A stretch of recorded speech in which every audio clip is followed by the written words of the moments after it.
ಹುಡುಕಾಟ ಪ್ರಾರಂಭಿಸಿದ್ದು within 2 hours ಒಳಗಡೆನೆ ಸೌಜನ್ಯ ಸಿಗ್ತಾಳೆ. ಆದ್ರೆ ಶವ ಆಗಿ ಅವಳ ಕೈಗಳನ್ನ ಅವಳದೇ ದುಪಟ್ಟ ಅಂಡ್ ID ಕಾರ್ಡ್ ಇಂದ ಮರಕ್ಕೆ ಕಟ್ಟಿರ್ತಾರೆ.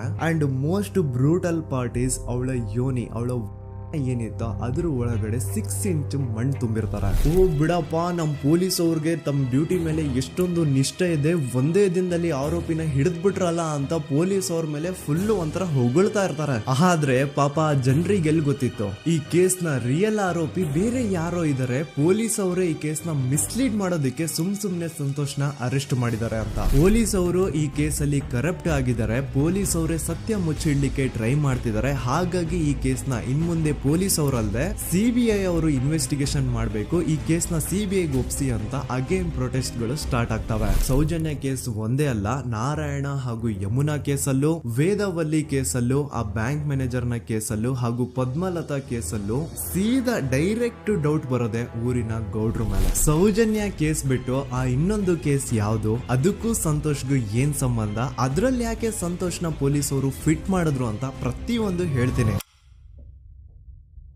ನಾನು ಈ ಚಾನೆಲ್ ನ ಸ್ಟಾರ್ಟ್ ಮಾಡ್ದಾಗಿಂದ one of the most requested video ಬಂದು ಸೌಜನ್ಯ ಕೇಸ್ ಬಗ್ಗೆ. ಸರಿ, ನಮ್ ದೂತ ಸಭೆಯ ಪ್ರಜೆಗಳು ಇಷ್ಟೊಂದು ಕೇಳ್ತಿದಾರಲ್ಲ, ಈ ಒಂದು ಕೇಸ್ ಬಗ್ಗೆ ವಿಡಿಯೋ ಮಾಡುವ ಅಂತ ಸೌಜನ್ಯ ಕೇಸ್ ಬಗ್ಗೆ ನಾನು ರಿಸರ್ಚ್ ಸ್ಟಾರ್ಟ್ ಮಾಡಿದೆ. ಅಂಡ್ ಟ್ರಸ್ಟ್ ಮೀ, ಎಷ್ಟೊಂದು ಕಾಂಪ್ಲೆಕ್ಸ್ ಈ ಒಂದು ಕೇಸ್ ಇದೆ ಅಂತಂದ್ರೆ ನನ್ ತಲೆನೇ ಕೆಟ್ಬಿಡ್ತು. ಬಟ್ ಡೋಂಟ್ ವರಿ, ನಿಮ್ಗಂತೂ ಪ್ರತಿ ಒಂದನ್ನ ತುಂಬಾ ಸಿಂಪಲ್ ಆಗಿ ಅರ್ಥ ಮಾಡಿಸ್ತೇನೆ. ಅನ್ಕೊಳ್ಳಿ, ಒಂದು ಊರು, ಆ ಊರಲ್ಲಿ ಒಂದು ಗೌಡ್ರ ಕುಟುಂಬ ಇದೆ. ಅಂಡ್ ಆ ಗೌಡ್ರ ಕುಟುಂಬ ತುಂಬಾನೇ ಪವರ್ಫುಲ್, ಲೈಕ್ ನಾವು ಮೂವೀಸ್ ಅಲ್ಲಿ ನೋಡ್ತೀವಲ್ಲ ಹಂಗೆ. ಸೊ ಗೌಡ್ರ ಊರು ಬಂದು ಧರ್ಮಸ್ಥಳ ಅಂತ. ಆ ಒಂದು ಊರಲ್ಲಿ ಇವ್ರಿಗೆ ಸಖತ್ ಕಂಟ್ರೋಲ್ ಇರುತ್ತೆ. ಈವನ್ ಅದೇ ಒಂದು ರೀಜನ್ ಅಲ್ಲಿ ಇರುವಂತಹ ಒಂದು ತುಂಬಾನೇ ಪಾಪ್ಯುಲರ್ ದೇವಸ್ಥಾನನು ಸಹ ಇವರೇ ಕಂಟ್ರೋಲ್ ಮಾಡ್ತಿರ್ತಾರೆ. ಆ ಒಂದು ದೇವಸ್ಥಾನ ಇಂದ ಈ ಗೌಡ್ರ ಕುಟುಂಬಕ್ಕೆ ಎಷ್ಟೊಂದು ದುಡ್ಡು ಬರ್ತಾ ಇರುತ್ತೆ ಅಂತಂದ್ರೆ, ಅದೇ ದುಡ್ಡಲ್ಲಿ ಇವರು ಬೇಜನ್ ಪ್ರೈವೇಟ್ ಪ್ರೈಮರಿ ಅಂಡ್ ಹೈಸ್ಕೂಲ್ಸ್ ನ ಸ್ಥಾಪನೆ ಮಾಡಿರ್ತಾರೆ, ಬೇಜನ್ ಪ್ರೈವೇಟ್ ಮೆಡಿಕಲ್ ಕಾಲೇಜಸ್ ಇರ್ತವೆ, ಅಂಡ್ ಬೇಜನ್ ಪ್ರೈವೇಟ್ ದೊಡ್ಡ ಹಾಸ್ಪಿಟಲ್ಸ್ ಇರ್ತವೆ. ಒಟ್ಟಲ್ಲಿ ಹೇಳ್ಬೇಕು ಅಂತಂದ್ರೆ ದುಡ್ಡಿನ ಸುರಿಮಳೆ ಇವ್ರಿಗೆ. ನೋಡಿ, ನಮ್ಮ ಭಾರತ ದೇಶದಲ್ಲಿ ಒಂದು ಕಾನೂನಿದೆ,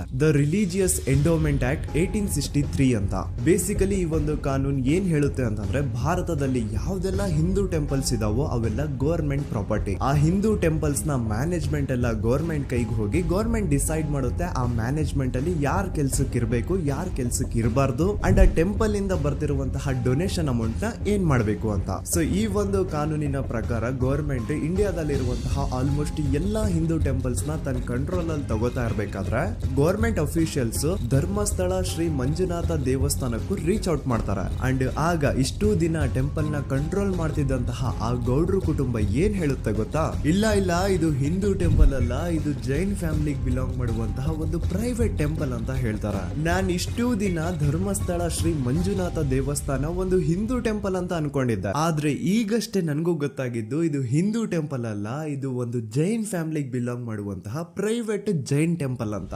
ಸೊ ಹೀಗಾಗಿ ಗವರ್ಮೆಂಟ್ ಅಫಿಷಿಯಲ್ಸ್ ಏನೂ ಮಾಡಕ್ಕಾಗದೆ ಇವತ್ತಿನವರೆಗೂ ಈ ಒಂದು ಧರ್ಮಸ್ಥಳ ಶ್ರೀ ಮಂಜುನಾಥ ದೇವಸ್ಥಾನನ ಒಂದು ಪ್ರೈವೇಟ್ ಟ್ರಸ್ಟ್ ನಡೆಸ್ಕೊಂಡು ಹೋಗ್ತಿದೆ. ಅಂಡ್ ಆ ಪ್ರೈವೇಟ್ ಟ್ರಸ್ಟ್ ನ ಓನರ್ ಯಾರು, ಅದೇ ಗೌಡ್ರ ಕುಟುಂಬ.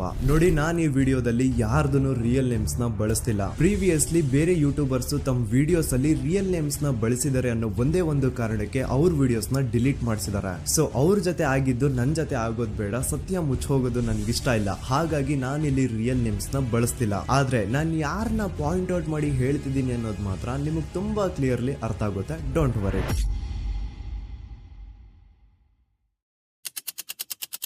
ದಿನಾಂಕ 9/10/2012. A very normal day for everyone except Sowjanya. Dharmasthala ಹತ್ರ ಇರುವಂತಹ ಪಂಗಳ್ ಅನ್ನೋ ಒಂದು ಸಣ್ಣ ಹಳ್ಳಿಗೆ ಬಿಲಾಂಗ್ ಮಾಡುವಂತಹ ಸೌಜನ್ಯ ತುಂಬಾನೇ ಒಳ್ಳೆ ಹುಡುಗಿ. SDM ಕಾಲೇಜ್ ಆಫ್ ಉಜ್ರಿಯಲ್ಲಿ 2nd PUC ಓದ್ತಿದ್ದಂತಹ ಇವಳು ತುಂಬಾನೇ ಬ್ರೈಟ್ ಸ್ಟೂಡೆಂಟ್ ಕೂಡ. ಸೊ ಒಂದು ದಿನ ಅಂದ್ರೆ 9 ಅಕ್ಟೋಬರ್ 2012 ಬೆಳಿಗ್ಗೆ 7:30-8 ಗಂಟೆ ಹಾಗೆ ಆಸ್ ಯೂಶುವಲ್ ತನ್ನ ಕಾಲೇಜ್ ಹೋಗೋದಕ್ಕೆ ರೆಡಿ ಆಗ್ತಿರ್ತಾಳೆ. ಅವತ್ತು ಮಂಗಳವಾರದ ದಿನ ಅಂಡ್ ಅವತ್ತು ಲೋಕಲ್ ಫೆಸ್ಟಿವಲ್ ಬೇರೆ ಇರುತ್ತೆ, ಹೊಸ ಅಕ್ಕಿ ಅಂತ. ಈ ಒಂದು ಲೋಕಲ್ ಫೆಸ್ಟಿವಲ್ ದಿನ ಮನೆ ಒಳಗಡೆ ಏನೇ ಅಡುಗೆ ಮಾಡಿದ್ರು ಹೊಸ ಅಕ್ಕಿನೇ ಬಳಸಬೇಕು. ಸೊ ಹೊಸ ಅಕ್ಕಿ ತಂದು ಬ್ರೇಕ್ಫಾಸ್ಟ್ ನ ರೆಡಿ ಮಾಡೋಷ್ಟ್ರಲ್ಲಿ ಸೌಜನ್ಯ ಅವ್ರ ತಾಯಿ ತುಂಬಾ ಲೇಟ್ ಮಾಡ್ತಾರೆ. ಸೊ ಕಾಲೇಜ್ಗೆ ಲೇಟ್ ಆಗ್ತಿದೆ ಅಂತ ಈ ಸೌಜನ್ಯ ಟಿಫಿನ್ ಸಹ ಮಾಡದೆ ಹಾಗೆ ಹೋಗ್ತಾಳೆ. ಅವಳ ತಲೆಯಲ್ಲಿ ಏನಿತ್ತು ಅಂತಂದ್ರೆ, ಹೆಂಗೋ ಇವತ್ತು ಲೋಕಲ್ ಫೆಸ್ಟಿವಲ್ ಬೇರೆ ಇದೆ, ಹಾಗಾಗಿ ಮೇ ಬಿ ಕಾಲೇಜು ಬೇಗ ಬಿಡ್ಬೋದು, ಸೊ ಮಧ್ಯಾಹ್ನ ಡೈರೆಕ್ಟ್ ಮನೆಗೆ ಬಂದು ಊಟ ಬಿಡು ಅಂತ ಅವಳು ಅನ್ಕೊಂಡಿರ್ತಾಳೆ. ಆದ್ರೆ ಕಾಲೇಜ್ ಹೋಗಾದ್ಮೇಲೆ ಗೊತ್ತಾಗುತ್ತೆ ಅವತ್ತು ಅವಳಿಗೆ ಸ್ಪೆಷಲ್ ಕ್ಲಾಸಸ್ ಬೇರೆ ಇದೆ ಅಂತ. ಸೌಜನ್ಯ ಬ್ರೇಕ್ಫಾಸ್ಟ್ ಕೂಡ ಮಾಡಿರಲ್ಲ ಅಂಡ್ ಲಂಚ್ ಬಾಕ್ಸ್ ಕೂಡ ತಂದಿರಲ್ಲ. ಹಾಗಾಗಿ ಲಂಚ್ ಟೈಮ್ ಅಲ್ಲಿ ಸೌಜನ್ಯನ ಒಬ್ಳು ಫ್ರೆಂಡ್ ಜಾನ್ವಿ ತಾನ್ ತಂದಿರುವಂತಹ ಲಂಚ್ ಬಾಕ್ಸ್ ಅಲ್ಲಿ ಒಂದಿಷ್ಟು ಲಂಚ್ ನ ಆಫರ್ ಮಾಡ್ತಾಳ. ಆದ್ರೆ ಸೌಜನ್ಯ ಪರವಾಗಿಲ್ಲ ನೀನ್ ತಿನ್ನು, ನಾನ್ ಮನೆಗೆ ಹೋಗ್ಬಿಟ್ಟು ಊಟ ಮಾಡ್ಕೊಂತೀನಿ ಅಂತ ಹೇಳ್ತಾಳ. ಸುಮಾರು ಮಧ್ಯಾಹ್ನದ 3:45ಕ್ಕೆ ಕಾಲೇಜ್ ಬಿಡುತ್ತೆ. ಸೌಜನ್ಯ ಕಾಲೇಜ್ ಇಂದ ಬಸ್ ಅಲ್ಲಿ ಬಂದು ನೇತ್ರಾವತಿ ಬಸ್ ಸ್ಟಾಪ್ ಹತ್ರ ಇಳ್ಕೋತಾಳ. ಅವಳ ಜೊತೆ ಅವಳ ಕ್ಲಾಸ್ ಮೇಟ್ಸ್ ಅಂಡ್ ಫ್ರೆಂಡ್ಸ್ ಎಲ್ಲ ಇರ್ತಾರೆ. ಸೊ ಅವ್ರಿಗೆಲ್ಲ ಬಾಯ್ ಹೇಳ್ಬಿಟ್ಟು ಸೌಜನ್ಯ ತನ್ನ ಮನೆ ಕಡೆಗೆ ಹೊರಡ್ತಾಳ. ನೇತ್ರಾವತಿ ಬಸ್ ಸ್ಟಾಪ್ ಇಂದ ಸೌಜನ್ಯ ಮನೆಗೆ 20 ಮಿನಿಟ್ಸ್ ನ ವಾಕ್ ಇರುತ್ತೆ. ಮ್ಯಾಕ್ಸ್ ಟು ಮ್ಯಾಕ್ಸ್ 30 ಮಿನಿಟ್ ಹಿಡಿಬಹುದು. ಸೊ ಸೌಜನ್ಯ ನಡ್ಕೊಂಡು ಮನೆ ಕಡೆಗೆ ಹೋಗ್ತಾ ಇರ್ತಾಳೆ. ಒಂದ್ ಸ್ವಲ್ಪ ದೂರದಲ್ಲಿ ಪ್ರಕೃತಿ ಹಾಸ್ಪಿಟಲ್ ಅಂತ ಒಂದಿರುತ್ತೆ. ಅಲ್ಲಿನ ಸೆಕ್ಯೂರಿಟಿ ಗಾರ್ಡ್ ಸೌಜನ್ಯ ನಡ್ಕೊಂಡು ಹೋಗ್ತಾ ಇರೋದನ್ನ ನೋಡ್ತಾನೆ ಕೂಡ. ನಂತರ ಸೌಜನ್ಯ ಒಂದು 10 ನಿಮಿಷ ಹಂಗೆ ಮುಂದೆ ನಡ್ಕೊಂಡು ಹೋಗಾದ್ಮೇಲೆ ಸೌಜನ್ಯಗೆ ತನ್ನ ಮಾವ ಸಿಗ್ತಾರ. ಅವರು ಸೌಜನ್ಯನ ನೋಡಿ ಮಾತಾಡಿಸ್ತಾರೆ. ಯಾಕಮ್ಮ ಕಾಲೇಜಿಂದ ಇಷ್ಟು ಲೇಟ್ ಬರ್ತಿದೀಯಾ ಅಂತ ಕೇಳ್ತಾರೆ. ಆಗ ಸೌಜನ್ಯ ಇಲ್ಲ ಮಾವ, ಕಾಲೇಜಲ್ಲಿ ಸ್ಪೆಷಲ್ ಕ್ಲಾಸ್ ಇತ್ತು, ಹಾಗಾಗಿ ಲೇಟ್ ಆಗ್ಬಿಡ್ತು ಅಂತ ಹೇಳಿ ಒಂದೆರಡು ಮಾತಾಡಿಸಿ ನಂತರ ತನ್ನ ಮನೆ ಕಡೆಗೆ ತಾನು ಹೊರಡ್ತಾಳ. ಈಗ ಆ ಒಂದು ಪಾಯಿಂಟ್ ಇಂದ ಸೌಜನ್ಯಗೆ ತನ್ನ ಮನೆ ಹೋಗ್ಲಿಕ್ಕೆ 10 ನಿಮಿಷ ಬೇಕು. ಮ್ಯಾಕ್ಸ್ ಟು ಮ್ಯಾಕ್ಸ್ 20 ಮಿನಿಟ್ ಅನ್ಕೊಳ್ಳಿ. 3:45ಕ್ಕೆ ಕಾಲೇಜ್ ಬಿಟ್ರೆ ಅರೌಂಡ್ 4:30ಗೆ ಮನೇಲಿ ಇರ್ಬೇಕಾಗಿದ್ದು ಹುಡುಗಿ 6:30-7 ಗಂಟೆ ಆಗಿದ್ರು ಮನೆಗೆ ಸೇರಿರಲ್ಲ. ಸೊ ಮನೇಲಿ ಸೌಜನ್ಯ ಅವ್ರ ತಾಯಿಗೆ ಟೆನ್ಷನ್ ಸ್ಟಾರ್ಟ್ ಆಗುತ್ತೆ. ಏನಪ್ಪಾ ಈ ಹುಡುಗಿ ಎಷ್ಟೊತ್ತಾದ್ರೂ ಇನ್ನು ಮನೆಗ್ ಬಂದಿಲ್ವಲ್ಲ ಅಂತ. ಸೊ ಅವ್ರೇನ್ ಮಾಡ್ತಾರೆ, ಸೌಜನ್ಯ ಅವ್ರ ತಂದೆ ಕಾಲ್ ಮಾಡ್ಬಿಟ್ಟು ರೀ ಹಿಂಗೆ 3:30-4 ಗಂಟೆಗೆ ಕಾಲೇಜಿಂದ ಮನೆಗ್ ಬರ್ತಿದ್ದಿದ್ ನಮ್ ಹುಡುಗಿ ಇವತ್ತು 7 ಗಂಟೆ ಆದ್ರೂ ಇನ್ನು ಮನೆಗ್ ಬಂದಿಲ್ಲ, ನೀವು ಸ್ವಲ್ಪ ಬೇಗ ಮನೆಗ್ ಬಂದು ವಿಚಾರಿಸಿ ಅಂತ ಗಾಬ್ರಿಲಿ ಹೇಳ್ತಾರ. ಸರಿ ಅಂತ ಸೌಜನ್ಯ ಅವ್ರ ತಂದೆ ಮನೆಗ್ ಬಂದ್ಬಿಟ್ಟು ಸೌಜನ್ಯನ ಫ್ರೆಂಡ್ಸ್ ಕ್ಲಾಸ್ ಮೇಟ್ಸ್ ಯಾರ್ದೆಲ್ಲ ಅವ್ರ ಹತ್ರ ನಂಬರ್ ಇರುತ್ತೋ ಅವ್ರಿಗೆಲ್ಲ ಕಾಲ್ ಮಾಡ್ಬಿಟ್ಟು ಸೌಜನ್ಯ ಬಗ್ಗೆ ಕೇಳ್ತಾರ.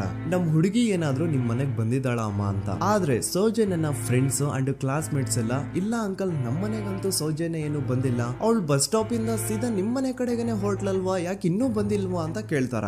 ಆಗ ಸೌಜನ್ಯ ಅವ್ರ ತಂದೆ ಇಲ್ಲಮ್ಮ ಬಂದಿಲ್ಲ, ಹಾಗಾಗಿನೇ ಕಾಲ್ ಮಾಡಿರೋದು ಅಂತ ಹೇಳಿ ಕಾಲ್ ಕಟ್ ಮಾಡ್ತಾರ. ದೆನ್ ಸೌಜನ್ಯ ಅವ್ರ ತಂದೆ ಸೌಜನ್ಯ ಅವ್ರ ಮಾವ ಕಾಲ್ ಮಾಡ್ತಾರ. ಅಳಿಯ ಎಲ್ಲಿದ್ಯಾ, ನನ್ ಮಗಳು ಇನ್ನು ಮನೆಗ್ ಬಂದಿಲ್ಲ, ನೀನೇನಾದ್ರೂ ಅವಳನ್ನ ನೋಡ್ದ ಅಂತ ಕೇಳ್ತಾರ. ಆ ಕಡೆಯಿಂದ ಅವರು ಸೌಜನ್ಯನ ಮಾವ ಹೇಳ್ತಾರೆ, ಹ್ಞೂ ನಾನ್ ನೋಡ್ದೆ, 4:15 ಹಾಗೆ ಆ ಹುಡುಗಿ ಕಾಲೇಜಿಂದ ಬರ್ಬೇಕಾದ್ರೆ ನನಗ್ ಕಾಣಿಸಿದ್ಲು, ನಾನ್ ಸ್ವಲ್ಪ ಮಾತಾಡ್ದೆ ಅವಳ ಹತ್ರ, ಅದಾದ್ಮೇಲೆ ಅವಳು ಮನೆ ಕಡೆ ಹೋದ್ಲಲ್ಲ, ಯಾಕೆ ಇನ್ನೂ ಬಂದಿಲ್ವಾ ಅಂತ ಅವರೇ ಉಲ್ಟಾ ಕ್ವಶನ್ ಕೇಳ್ತಾರ. ಈ ಕಡೆ ಸೌಜನ್ಯ ಅವ್ರ ತಂದೆ ಇಲ್ಲ 7 ಗಂಟೆ ಆದ್ರೂ ಮಗು ಇನ್ನು ಮನೆಗ್ ಬಂದಿಲ್ಲ, ನಮ್ಗೆ ಯಾಕೋ ತುಂಬಾ ಗಾಬರಿ ಆಗ್ತಿದೆ, ನೀನೊಂದ್ ಕೆಲ್ಸ ಮಾಡು, ನಮ್ಮವ್ರನ್ನೆಲ್ಲ ಸೇರ್ಸು, ಎಲ್ರೂ ಸೇರಿ ಹುಡುಕುವ ಅವಳನ್ನ ಅಂತ ಸುಮಾರು ರಾತ್ರಿ 7 ಗಂಟೆಯಿಂದ ಹಿಡಿದು 11 ಗಂಟೆವರೆಗೂ ಸೌಜನ್ಯನ ಮನೆಯವರು ಅಂಡ್ ಊರಿನ ಜನ 200-300 ಜನ ಸೇರ್ಕೊಂಡು ಸೌಜನ್ಯನ ಹುಡುಕ್ತಾರೆ. ಆದ್ರೆ ಸೌಜನ್ಯನ ಒಂದು ಸುಳಿವು ಸಿಗಲ್ಲ. ಸೊ ಕೊನೆಗೆ ಸಹಾಯ ಕೇಳ್ತಾ ರಾತ್ರಿ 11 ಗಂಟೆ ಹಾಗೆ ಸೌಜನ್ಯನ ತಂದೆ ತಾಯಿ ಅಂಡ್ ಊರಿನ ಜನ ಎಲ್ಲ ಬೆಳ್ತಂಗಡಿ ಪೊಲೀಸ್ ಸ್ಟೇಷನ್ ಹತ್ರ ಹೋಗ್ತಾರ. ಅಲ್ಲಿ ಪೊಲೀಸ್ ಅವ್ರ ಹತ್ರ ಕಾಲೇಜ್ ಹೋಗಿದ್ ನಮ್ ಹುಡುಗಿ ಇಷ್ಟೊತ್ತಾದ್ರೂ ಇನ್ನು ಮನೆಗ್ ಬಂದಿಲ್ಲ, ಎಷ್ಟು ಹುಡುಕಿದ್ರು ಸಿಗ್ತಾ ಇಲ್ಲ,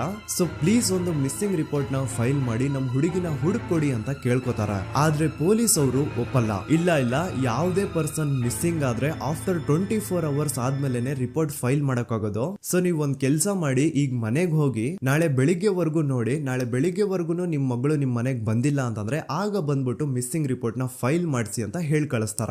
ಆಗ ಆಲ್ಮೋಸ್ಟ್ ಮಿಡ್ ನೈಟ್ ಆಗಿರೋದ್ರಿಂದ ಅಂಡ್ ಮಳೆ ಬೇರೆ ತುಂಬಾ ಜೋರಾಗಿ ಬರ್ತಾ ಇರುತ್ತೆ. ಸೊ ಈ ಸಿಚುವೇಶನ್ ಅಲ್ಲಿ ಸೌಜನ್ಯನ ಹುಡುಕ್ಲಿಕ್ಕೆ ಆಗಲ್ಲ. ನಾಳೆ ಬೆಳಿಗ್ಗೆ ಸೇರ್ಕೊಂಡು ಅಗೇನ್ ಎಲ್ರು ಸೌಜನ್ಯನ ಹುಡುಕುವ ಅಂತ ಸೌಜನ್ಯನ ಮನೆಯವರು ಅಂಡ್ ಊರಿನ ಜನ ಎಲ್ರು ತಮ್ಮ ಮನೆಗೆ ಹೋಗ್ಬಿಡ್ತಾರ. ನೆಕ್ಸ್ಟ್ ದಿನ ಅಂದ್ರೆ 10 ಅಕ್ಟೋಬರ್ 2012 ಬುಧವಾರದ ದಿನ ಬೆಳಿಗ್ಗೆ 10 ಗಂಟೆ ಹಾಗೆ ಸೌಜನ್ಯನ ಮನೆಯವರು ಅಂಡ್ ಊರಿನ 200-300 ಜನ ಸೇರ್ಕೊಂಡು ಅಗೇನ್ ಸೌಜನ್ಯಗೋಸ್ಕರ ಹುಡುಕಾಟ ಸ್ಟಾರ್ಟ್ ಮಾಡ್ತಾರ. ಹುಡುಕಾಟ ಪ್ರಾರಂಭಿಸಿದ್ದು ವಿತಿನ್ 2 ಅವರ್ಸ್ ಒಳಗಡೆನೆ ಸೌಜನ್ಯ ಸಿಗ್ತಾಳೆ. ಆದ್ರೆ ಶವ ಆಗಿ ಆ 200-300 ಊರಿನ ಜನ ಎಲ್ಲ ಸೇರ್ಕೊಂಡು ಏನ್ ಸೌಜನ್ಯನ ಹುಡುಕ್ತಾ ಇದ್ರು ಅದರಲ್ಲಿ ಯಾರೋ ಒಬ್ರಿಗೆ ಸೌಜನ್ಯನ ಮನೆಯಿಂದ ಕೇವಲ 10 ನಿಮಿಷ ದೂರದಲ್ಲಿರುವಂತಹ ಒಂದು ಹಳ್ಳನ ದಡದಲ್ಲಿ ಸೌಜನ್ಯ ಮೃತದೇಹ ಸಿಗುತ್ತಾ. ಈಗ ಸತ್ತಿರುವಂತಹ ಸೌಜನ್ಯನ ಡೆಡ್ ಬಾಡಿ ಯಾವ ಒಂದು ಕಂಡೀಷನ್ ಅಲ್ಲಿ ಇತ್ತು ಅಂತ ಹೇಳ್ತೀನಿ, ಸ್ವಲ್ಪ ಗಮನ ಇಟ್ಟು ಕೇಳಿಸ್ಕೊಳ್ಳಿ. ಅವಳ ಕೈಗಳನ್ನ ಅವಳದೇ ದುಪಟ್ಟ ಅಂಡ್ ID ಕಾರ್ಡ್ ಇಂದ ಮರಕ್ಕೆ ಕಟ್ಟಿರ್ತಾರ. ಅವಳ ಬಾಡಿ ಎಲ್ಲ ನೇಕೆಡ್ ಇರುತ್ತೆ, ಮೈ ಮೇಲೆ ಸರಿಯಾದ ಬಟ್ಟೆ ಇರಲ್ಲ, ಮೈ ಮೇಲೆ ಮಲ್ಟಿಪಲ್ ಕಟ್ ಮಾರ್ಕ್ಸ್ ಇರುತ್ತೆ, ತುಂಬಾ ಜೋರಾಗಿ ಹೊಡೆದಿರುವಂತಹ ಗಾಯಗಳು ಮೈ ಮೇಲೆ ಎದ್ದು ಕಾಣಿಸ್ತಿರ್ತವೆ. ಅವಳ ರಿಪ್ಸ್ ಎದೆ ಭಾಗದ ಮೂಳೆಗಳೆಲ್ಲ ಮುರಿದು ಹೋಗ್ಬಿಟ್ಟಿರ್ತವೆ. And most brutal part is ಅವಳ ಯೋನಿ, ಅವಳ ಏನಿತ್ತೋ ಅದ್ರ ಒಳಗಡೆ 6 ಇಂಚ್ ಮಣ್ಣು ತುಂಬಿರ್ತಾರೆ. ಆ ಬಾಡಿ ಕಂಡೀಷನ್ ನ ನೋಡಿದಾದ್ಮೇಲೆ ಒಂದಂತೂ ತುಂಬಾ ಕ್ಲಿಯರ್ ಆಗಿ ಅರ್ಥ ಆಗುತ್ತೆ, ಅವಳನ್ನ ಯಾರೋ ತುಂಬಾ ಫೋರ್ಸ್ಫುಲಿ ಮಾಡಿ ನಂತರ ನಿರ್ದಯವಾಗಿ ಸಾಯಿಸಿದ್ದಾರೆ ಅಂತ. ಇಲ್ಲಿ ಕ್ರಿಮಿನಲ್ಸ್ ನ ಬುದ್ಧಿವಂತಿಕೆ ನೋಡಿ ಪೊಲೀಸ್ ಅವ್ರಿಗೆ ಏನೂ ಸುಳಿವು ಸಿಗ್ಬಾರ್ದು ಅಂತ ಅವಳ ಯೋನಿ ಒಳಗಡೆ 6 ಇಂಚ್ ಅಷ್ಟು ಮಣ್ಣು ತುಂಬ ಹೋಗಿರ್ತಾರೆ. ಸೊ ದೆನ್ ಪೊಲೀಸ್ ಅವ್ರಿಗೆ ವಿಷಯ ಗೊತ್ತಾಗುತ್ತೆ. ಅವರು ಸ್ಪಾಟ್ ಗೆ ಬಂದು ಸೌಜನ್ಯನ ಬಾಡಿನ ರಿಕವರ್ ಮಾಡಿ ಆ ಒಂದು ಸ್ಪಾಟ್ ನ ಕಂಪ್ಲೀಟ್ ಸೀಸ್ ಮಾಡ್ತಾರೆ. ಒಬ್ಳು ಸಾಮಾನ್ಯ ಮಿಡಲ್ ಕ್ಲಾಸ್ ಹುಡುಗಿ, ಒಬ್ಳು ವೆರಿ ಬ್ರೈಟ್ ಸ್ಟೂಡೆಂಟ್ ನ ಈ ಮಟ್ಟಿಗೆ ಇಷ್ಟು ನಿರ್ದಯವಾಗಿ ಸಾಯಿಸಿರೋದು ಯಾರು? ಇನ್ ಕೇಸ್ ಏನಾದ್ರೂ ಈ ಕ್ರೈಮ್ ಮಾಡಿದವನು ಸಿಕ್ಕಿ ಬಿದ್ರೆ ಅವನ್ನ ಸುಮ್ನೆ ಬಿಡಬಾರ್ದು ಅಂತ ಜನ ಆಕ್ರೋಶ ವ್ಯಕ್ತಪಡಿಸ್ತಾರೆ. ಅಂಡ್ ಗೆಸ್ ವಾಟ್, ನಮ್ ಪೊಲೀಸ್ ಅವರು ಇಷ್ಟೊಂದು ಫಾಸ್ಟ್ ಆಗಿ ಇನ್ವೆಸ್ಟಿಗೇಷನ್ ಕಂಪ್ಲೀಟ್ ಮಾಡ್ತಾರೆ ಅಂತ ನಾನಂತೂ ಎಕ್ಸ್ಪೆಕ್ಟ್ ಮಾಡಿರ್ಲಿಲ್ಲ. ಅಂಡ್ ಈವನ್ ಈ ಒಂದು ವಿಷಯದಿಂದ ಊರಿನ ಜನನು ಶಾಕ್ ಆಗ್ತಾರೆ. ಸೌಜನ್ಯ ಬಾಡಿ ಸಿಕ್ಕಿದ್ದ ನೆಕ್ಸ್ಟ್ ದಿನ ಅಂದ್ರೆ 11 ಅಕ್ಟೋಬರ್ 2012 ಸಂಜೆ 5 ಗಂಟೆ ಹಾಗೆ ಯಾರು ಸೌಜನ್ಯನ ಪಂಡು ಮರ್ಡರ್ ಮಾಡಿದ್ನೋ ಆ ಕ್ರಿಮಿನಲ್ ಕೂಡ ಸಿಕ್ಕಿ ಬೀಳ್ತಾನೆ. ಈಗ ನೀವು ಥಿಂಕ್ ಮಾಡ್ಬೋದು, ಸೌಜನ್ಯನ ಯಾರು ಮರ್ಡರ್ ಮಾಡಿದ್ರು ಅಂಡ್ ಯಾರ ಕ್ರೈಮ್ ನ ಮಾಡಿದ್ರು ಅವನು ನೆಕ್ಸ್ಟ್ ದಿನಾನೇ ಸಿಕ್ಕಿ ಬಿದ್ದ. ಹಾಗಿದ್ರೆ ಈ ಕೇಸ್ ಯಾವಾಗ್ಲೂ ಕ್ಲೋಸ್ ಆಗ್ಬಿಡ್ಬೇಕಿತ್ತು. ಆದ್ರೂ ಸ್ಟಿಲ್ ಇವತ್ತಿನ ದಿನವರೆಗೂ ಯಾಕೆ ಈ ಕೇಸ್ ಪದೇ ಪದೇ ನ್ಯೂಸ್ ಅಲ್ಲಿ ಬರುತ್ತೆ ಅಂದ್ರೆ, ನಮ್ ದೂತ ಸಭೆಯ ಪ್ರಜೆಗಳೇ ರೆಡಿ ಆಗಿ, ಆರೋಪಿ ಸಿಕ್ಕಾದ್ಮೇಲೆ ಈ ಕೇಸು ಕ್ಲೋಸ್ ಆಗಿಲ್ಲ. ಆಕ್ಚುಲಿ ಈ ಕೇಸು ಓಪನ್ ಆಗಿದ್ದೆ ಈಗ. ನೋಡಿ, ಸೌಜನ್ಯನ ಬಾಡಿ ಸಿಕ್ಕಿದ್ದು ನೆಕ್ಸ್ಟ್ ದಿನ ಅಂದ್ರೆ 11 ಅಕ್ಟೋಬರ್ 2012. PSI ಯೋಗೇಶ್ ಅವರು ಯಾರನ್ನ ಈ ಕೇಸಲ್ಲಿ ಅರೆಸ್ಟ್ ಮಾಡಿದ್ರು ಅಂದ್ರೆ ಆತನ ಹೆಸರು ಬಂದು ಸಂತೋಷ್ ರಾವ್. 28-29 ವಯಸ್ಸಿರುವಂತಹ Santosh Rao first of all ಧರ್ಮಸ್ಥಳದವನು ಅಲ್ವೇ ಅಲ್ಲ, ಅವನು ಶೃಂಗೇರಿ ಅವನು. ಸಂತೋಷ್ ರಾವ್ ನ ತಂದೆ ಸ್ಕೂಲ್ ಟೀಚರ್ ಅಂಡ್ ತಾಯಿ ಹೌಸ್ ವೈಫ್. ಸಂತೋಷ್ ಮೊದ್ಲಿಂದನೂ ಒಂದ್ ಸ್ವಲ್ಪ ಮೆಂಟಲಿ ಇಲ್ಲಿರೋದ್ರಿಂದ ಅವನಿಗೆ ವಿದ್ಯೆ ಬರಹ ಅನ್ನೋದು ತಲೆಗೆ ಹೋಗಿರಲ್ಲ. ಹಾಗಾಗಿ ಅವನು ಶೃಂಗೇರಿಯಲ್ಲಿ ಒಂದು ಹೋಟೆಲ್ ಅಲ್ಲಿ ಕೆಲಸ ಮಾಡ್ತಿರ್ತಾನೆ. ಮೆಂಟಲಿ ಅನ್ಸ್ಟೇಬಲ್ ಇದ್ರೂ ಸಹ ಈತನಿಗೆ ದೇವ್ರ ಮೇಲೆ ಬಹಳ ನಂಬಿಕೆ ಇರುತ್ತೆ. ಹಾಗಾಗಿ ತಿಂಗಳಿಗೆ ಒಮ್ಮೆ ಆದ್ರೂ, ಅಟ್ಲೀಸ್ಟ್ 2 ತಿಂಗಳಿಗೆ ಒಮ್ಮೆ ಆದ್ರೂ ಈತ ಯಾವ್ದಾದ್ರು ಒಂದು ಪುಣ್ಯಕ್ಷೇತ್ರಕ್ಕೆ ವಿಸಿಟ್ ಮಾಡಿ ಬರ್ತಿರ್ತಾನೆ. ಹಾಗೇನೆ ಈ ಸತಿನೂ ಸಹ ಈತ ಧರ್ಮಸ್ಥಳಕ್ಕೆ ಬಂದಿರ್ತಾನೆ. ಇವನು ಧರ್ಮಸ್ಥಳಕ್ಕೆ ಬಂದಿದ್ದು ದಿನಾಂಕ 9 ಅಕ್ಟೋಬರ್ 2012. ಈ ದಿನಾಂಕನ ಸ್ವಲ್ಪ ನೋಟ್ ಮಾಡಿ ಇಟ್ಕೊಳ್ಳಿ, ಯಾಕಂತಂದ್ರೆ ಮುಂದೆ ಈ ಕೇಸಲ್ಲಿ ಇದೇ ಮೇಜರ್ ಟರ್ನಿಂಗ್ ಪಾಯಿಂಟ್. ಸೊ ಸೌಜನ್ಯನ ಡೆತ್ ಆಗಿಂತ ಒಂದು ದಿನ ಹಿಂದೆ ಧರ್ಮಸ್ಥಳಕ್ಕೆ ಬಂದಿರುವಂತಹ ಸಂತೋಷ್ ರಾವ್ಗೆ ಎಲ್ಲೂ ಉಳ್ಕೊಳ್ಳಿಕ್ಕೆ ಹೋಟೆಲ್ ಅಲ್ಲಿ ಅಥವಾ ಲಾಡ್ಜ್ ಅಲ್ಲಿ ರೂಮ್ ಸಿಗಲ್ಲ. ರೀಸನ್ ಇಷ್ಟೇ, ಸಂತೋಷ್ ರಾವ್ ನೋಡ್ಲಿಕ್ಕೆ ಸ್ವಲ್ಪ ಮೆಂಟಲಿ ಅನ್ಸ್ಟೇಬಲ್ ಪರ್ಸನ್ ತರ ಇರ್ತಾನೆ. ಅವನ ಅವತಾರ, ಅವನ ವೇಷಭೂಷಣ ಅಷ್ಟು ಸರಿ ಇರಲ್ಲ. ಹಾಗಾಗಿ ಇವನ್ಗೆ ಯಾವುದೇ ಒಂದು ಹೋಟೆಲ್ ಅಲ್ಲಿ ಅಥವಾ ಲಾಡ್ಜ್ ಅಲ್ಲಿ ಎಲ್ಲಿನೂ ರೂಮ್ ಸಿಗಲ್ಲ. ಸೊ ಉಳ್ಕೊಳ್ಳೋಕೆ ಜಾಗ ಸಿಗದೆ ಇವನೇನ್ ಮಾಡ್ತಾನೆ, ಅಲ್ಲೇ ಹತ್ರದಲ್ಲಿರುವಂತಹ ಬಾಹುಬಲಿ ಬೆಟ್ಟಕ್ಕೆ ಹೋಗಿ ಅಲ್ಲಿರುವಂತಹ ಬಾಹುಬಲಿ ಸ್ಟ್ಯಾಚು ಹತ್ರನೇ ಆಶ್ರಯ ತಗೊಳ್ತಾನೆ. ಅಂಡ್ 1-2 ದಿನ ಅವನು ಅಲ್ಲೇ ಉಳ್ಕೋತಾನೆ ಕೂಡ. ಡೇ ಟೈಮ್ ಅಲ್ಲಿ ಧರ್ಮಸ್ಥಳಕ್ಕೆ ಬಂದು ಧರ್ಮಸ್ಥಳ ಶ್ರೀ ಮಂಜುನಾಥ ದೇವಸ್ಥಾನದಲ್ಲಿದ್ದು ಅಲ್ಲೇ ಪ್ರಸಾದ ಊಟ ಎಲ್ಲ ಮಾಡಿ ನಂತರ ನೈಟ್ ಆಗ್ತಿದ್ದಂಗೆ ಬಾಹುಬಲಿ ಬೆಟ್ಟಕ್ಕೆ ಹೋಗಿ ಆ ಸ್ಟ್ಯಾಚು ಹತ್ರನೇ ಮಲ್ಕೊಳ್ತಿರ್ತಾನೆ.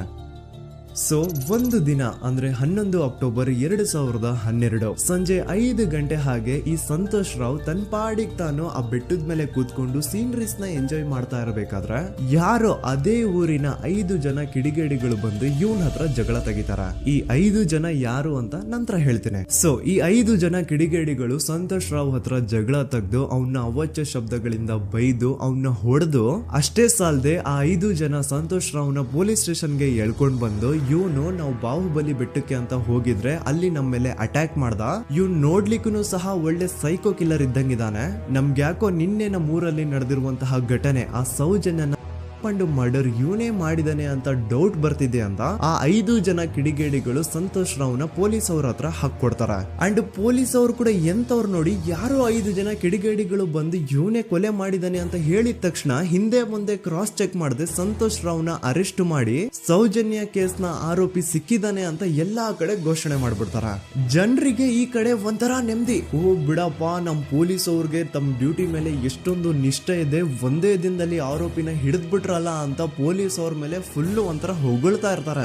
ಆದ್ರೆ ಪಾಪ ಜನರಿಗೆ ಎಲ್ಲಿ ಗೊತ್ತಿತ್ತು ಈ ಕೇಸ್ ನ ರಿಯಲ್ ಆರೋಪಿ ಬೇರೆ ಯಾರೋ ಇದಾರೆ, ಪೊಲೀಸ್ ಅವರೇ ಈ ಕೇಸ್ ನ ಮಿಸ್ಲೀಡ್ ಮಾಡೋದಕ್ಕೆ ಸುಮ್ನೆ ಸಂತೋಷ್ ನ ಅರೆಸ್ಟ್ ಮಾಡಿದ್ದಾರೆ ಅಂತ. ಸೊ ಸಂತೋಷ್ ರಾವ್ ಒಂದು ಹುಡುಗಿಯ ರೇಪ್ ಅಂಡ್ ಮರ್ಡರ್ ಕೇಸ್ ಅಲ್ಲಿ ಅರೆಸ್ಟ್ ಆಗಿದ್ದಾನೆ ಅನ್ನೋ ವಿಷಯ ಸಂತೋಷ್ ನ ತಾಯಿಗೆ ಗೊತ್ತಾದಾಗ ಅವ್ರ ಪಾಪ ನೋವಲ್ಲಿ ಕುರ್ಗಿ ಸಾಯ್ತಾರ. ಅಂಡ್ ಇನ್ನು ಅವ್ರ ತಂದೆ ಒಂದು ಕಡೆ ಪಾಪ ಹೆಂಡತಿನ ಕಳ್ಕೊಂಡಿರುವಂತಹ ನೋವು, ಇನ್ನೊಂದು ಕಡೆ ಮಗ ನೋಡಿದ್ರೆ ಯಾವ್ದೋ ಫಾಲ್ಸ್ ಕೇಸ್ ಅಲ್ಲಿ ಅರೆಸ್ಟ್ ಆಗಿದ್ದಾನೆ. ಈ ಕಡೆ ಕೇಸ್ ನ ಇನ್ವೆಸ್ಟಿಗೇಷನ್ ನಡೀತಾ ಇದೆ. ಅಂಡ್ ಇಲ್ಲಿ ನಾನು PSI ಯೋಗೇಶ್ ಅವ್ರ ಬಗ್ಗೆ ಅಂತೂ ಮೆನ್ಷನ್ ಮಾಡ್ಲೇಬೇಕು. ಈ ಪೊಲೀಸ್ ಆಫೀಸರು ಗೊತ್ತಿದ್ದು ಈ ತಪ್ಪನ ಮಾಡಿದ್ರು ಅಥವಾ ಗೊತ್ತಿಲ್ದೇನೆ ಈ ತಪ್ಪನ ಮಾಡಿದ್ರು ನನ್ಗಂತೂ ಗೊತ್ತಿಲ್ಲ.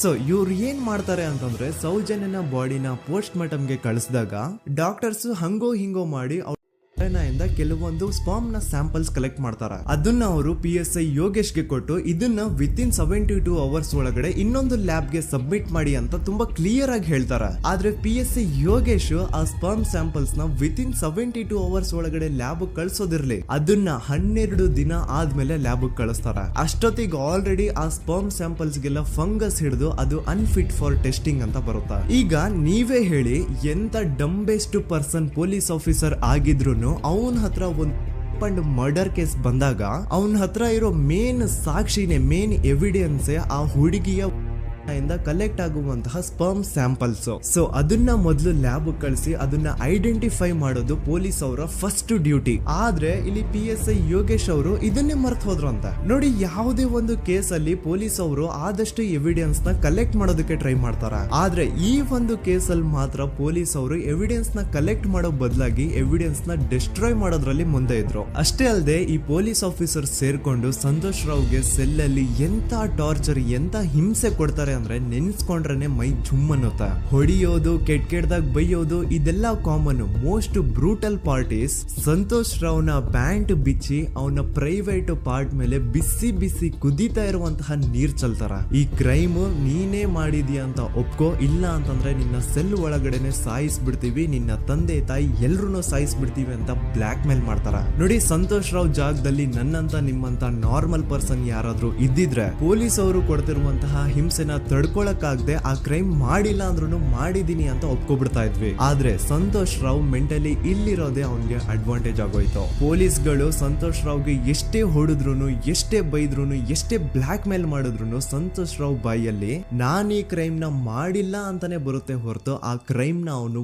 ಒಪ್ಕೊಳ್ಳೋದೇ ಇಲ್ಲ. ದೆನ್ ಕೋರ್ಟ್ ಟ್ರಯಲ್ಸ್ ಸ್ಟಾರ್ಟ್ ಆಗುತ್ತೆ. ಈ ಕ್ರೈಮ್ ನ ಸಂತೋಷೇ ಮಾಡಿದಾನೆ ಅಂತ ಸೌಜನ್ಯ ಕಡೆಯ ಲಾಯರ್ ವಾದ ಮಾಡ್ತಾನೆ. ಅದಕ್ಕೆ ಆಪೋಸಿಟ್ ಆಗಿ ಸಂತೋಷ್ ರಾವ್ ಕಡೆಯಿಂದ ಒಬ್ರು ಲಾಯರ್ ಇಲ್ಲ, ಸಂತೋಷ್ ರಾವ್ ಈ ಕ್ರೈಮ್ ನ ಮಾಡ್ಲಿಕ್ಕೆ ಸಾಧ್ಯನೇ ಇಲ್ಲ ಅಂತ ವಾದ ಮಾಡ್ತಿರ್ತಾರೆ. ಅಂಡ್ ಕೋರ್ಟ್ ಇಂದ ಆಚೆಗಡೆ ಸಂತೋಷ್ ರಾವ್ ನ ಅಗೇನ್ಸ್ಟ್ ಸ್ಟೂಡೆಂಟ್ಸ್ ಪ್ರೊಟೆಸ್ಟ್ ನಡೆಯುತ್ತೆ, ಪಬ್ಲಿಕ್ ಪ್ರೊಟೆಸ್ಟ್ ನಡೆಯುತ್ತೆ. ಅರೆಸ್ಟ್ ಆಗಿರುವಂತಹ ಸಂತೋಷ್ ರಾವ್ಗೆ ಗಲ್ಲಿಗೇರಿಸ್ರಿ ಅಂತ ಅವ್ರು ಡಿಮ್ಯಾಂಡ್ ಮಾಡ್ತಿರ್ತಾರೆ. ಸೊ ಹೀಗೆ ಒಂದು 2-3 ವರ್ಷ ಕಳೆದು ಹೋಗುತ್ತೆ. ನಂತರ ಒಂದು ಕೋರ್ಟ್ ಟ್ರಯಲ್ ಅಲ್ಲಿ ಸಂತೋಷ್ ರಾವ್ ಪರವಾಗಿ ಹೋರಾಡ್ತಿದ್ದಂತಹ ಲಾಯರ್ ಯಾಕೆ ಈ ಕೇಸ್ ಅಲ್ಲಿ ಸಂತೋಷ್ ಆರೋಪಿ ಅಲ್ಲ ಅಂತ ಪ್ರೂವ್ ಮಾಡ್ಲಿಕ್ಕೆ ಕೆಲವೊಂದು ಪಾಯಿಂಟ್ಸ್ ನ ಮುಂದೆ ಇಡ್ತಾರೆ. ಅದೇನಂತಂದ್ರೆ, ಮೊದಲನೇದಾಗಿ ಸಂತೋಷ್ ರಾವ್ ಈ ಕ್ರೈಮ್ ನ ಮಾಡಿದಾನೆ ಅಂತ ಒಬ್ರು ಒಂದೂನು ಐ ವಿಟ್ನೆಸ್ ಇರಲ್ಲ. ಇನ್ನೊಂದೇನು ಅಂತಂದ್ರೆ, ಯಾವೊಂದು ಕಂಡೀಷನ್ ಅಲ್ಲಿ, ಯಾವೊಂದು ಬ್ರೂಟಲ್ ಕಂಡೀಷನ್ ಅಲ್ಲಿ ಸೌಜನ್ಯನ ಬಾಡಿ ಸಿಕ್ಕಿತ್ತೋ ಅದನ್ನ ಗಮನದಲ್ಲಿಟ್ಕೊಂಡು ಸ್ವಲ್ಪ ಪ್ರಾಕ್ಟಿಕಲ್ ಆಗಿ ಥಿಂಕ್ ಮಾಡಿದ್ರೆ ಆ ಒಂದು ಭೀಕರ ಕ್ರೈಮ್ ನ ಒಬ್ನೇ ಮಾಡ್ಲಿಕ್ಕೆ ಸಾಧ್ಯನೇ ಇಲ್ಲ. ಇನ್ನೊಂದು ಪಾಯಿಂಟ್ ಏನು ಅಂತಂದ್ರೆ, ಸೌಜನ್ಯನ ಇಂದ ಪೊಲೀಸ್ ಅವ್ರಿಗೆ ಯಾವುದೇ ಸ್ಪರ್ಮ್ ಸ್ಯಾಂಪಲ್ ಸಿಗ್ಬಾರ್ದು ಅಂತ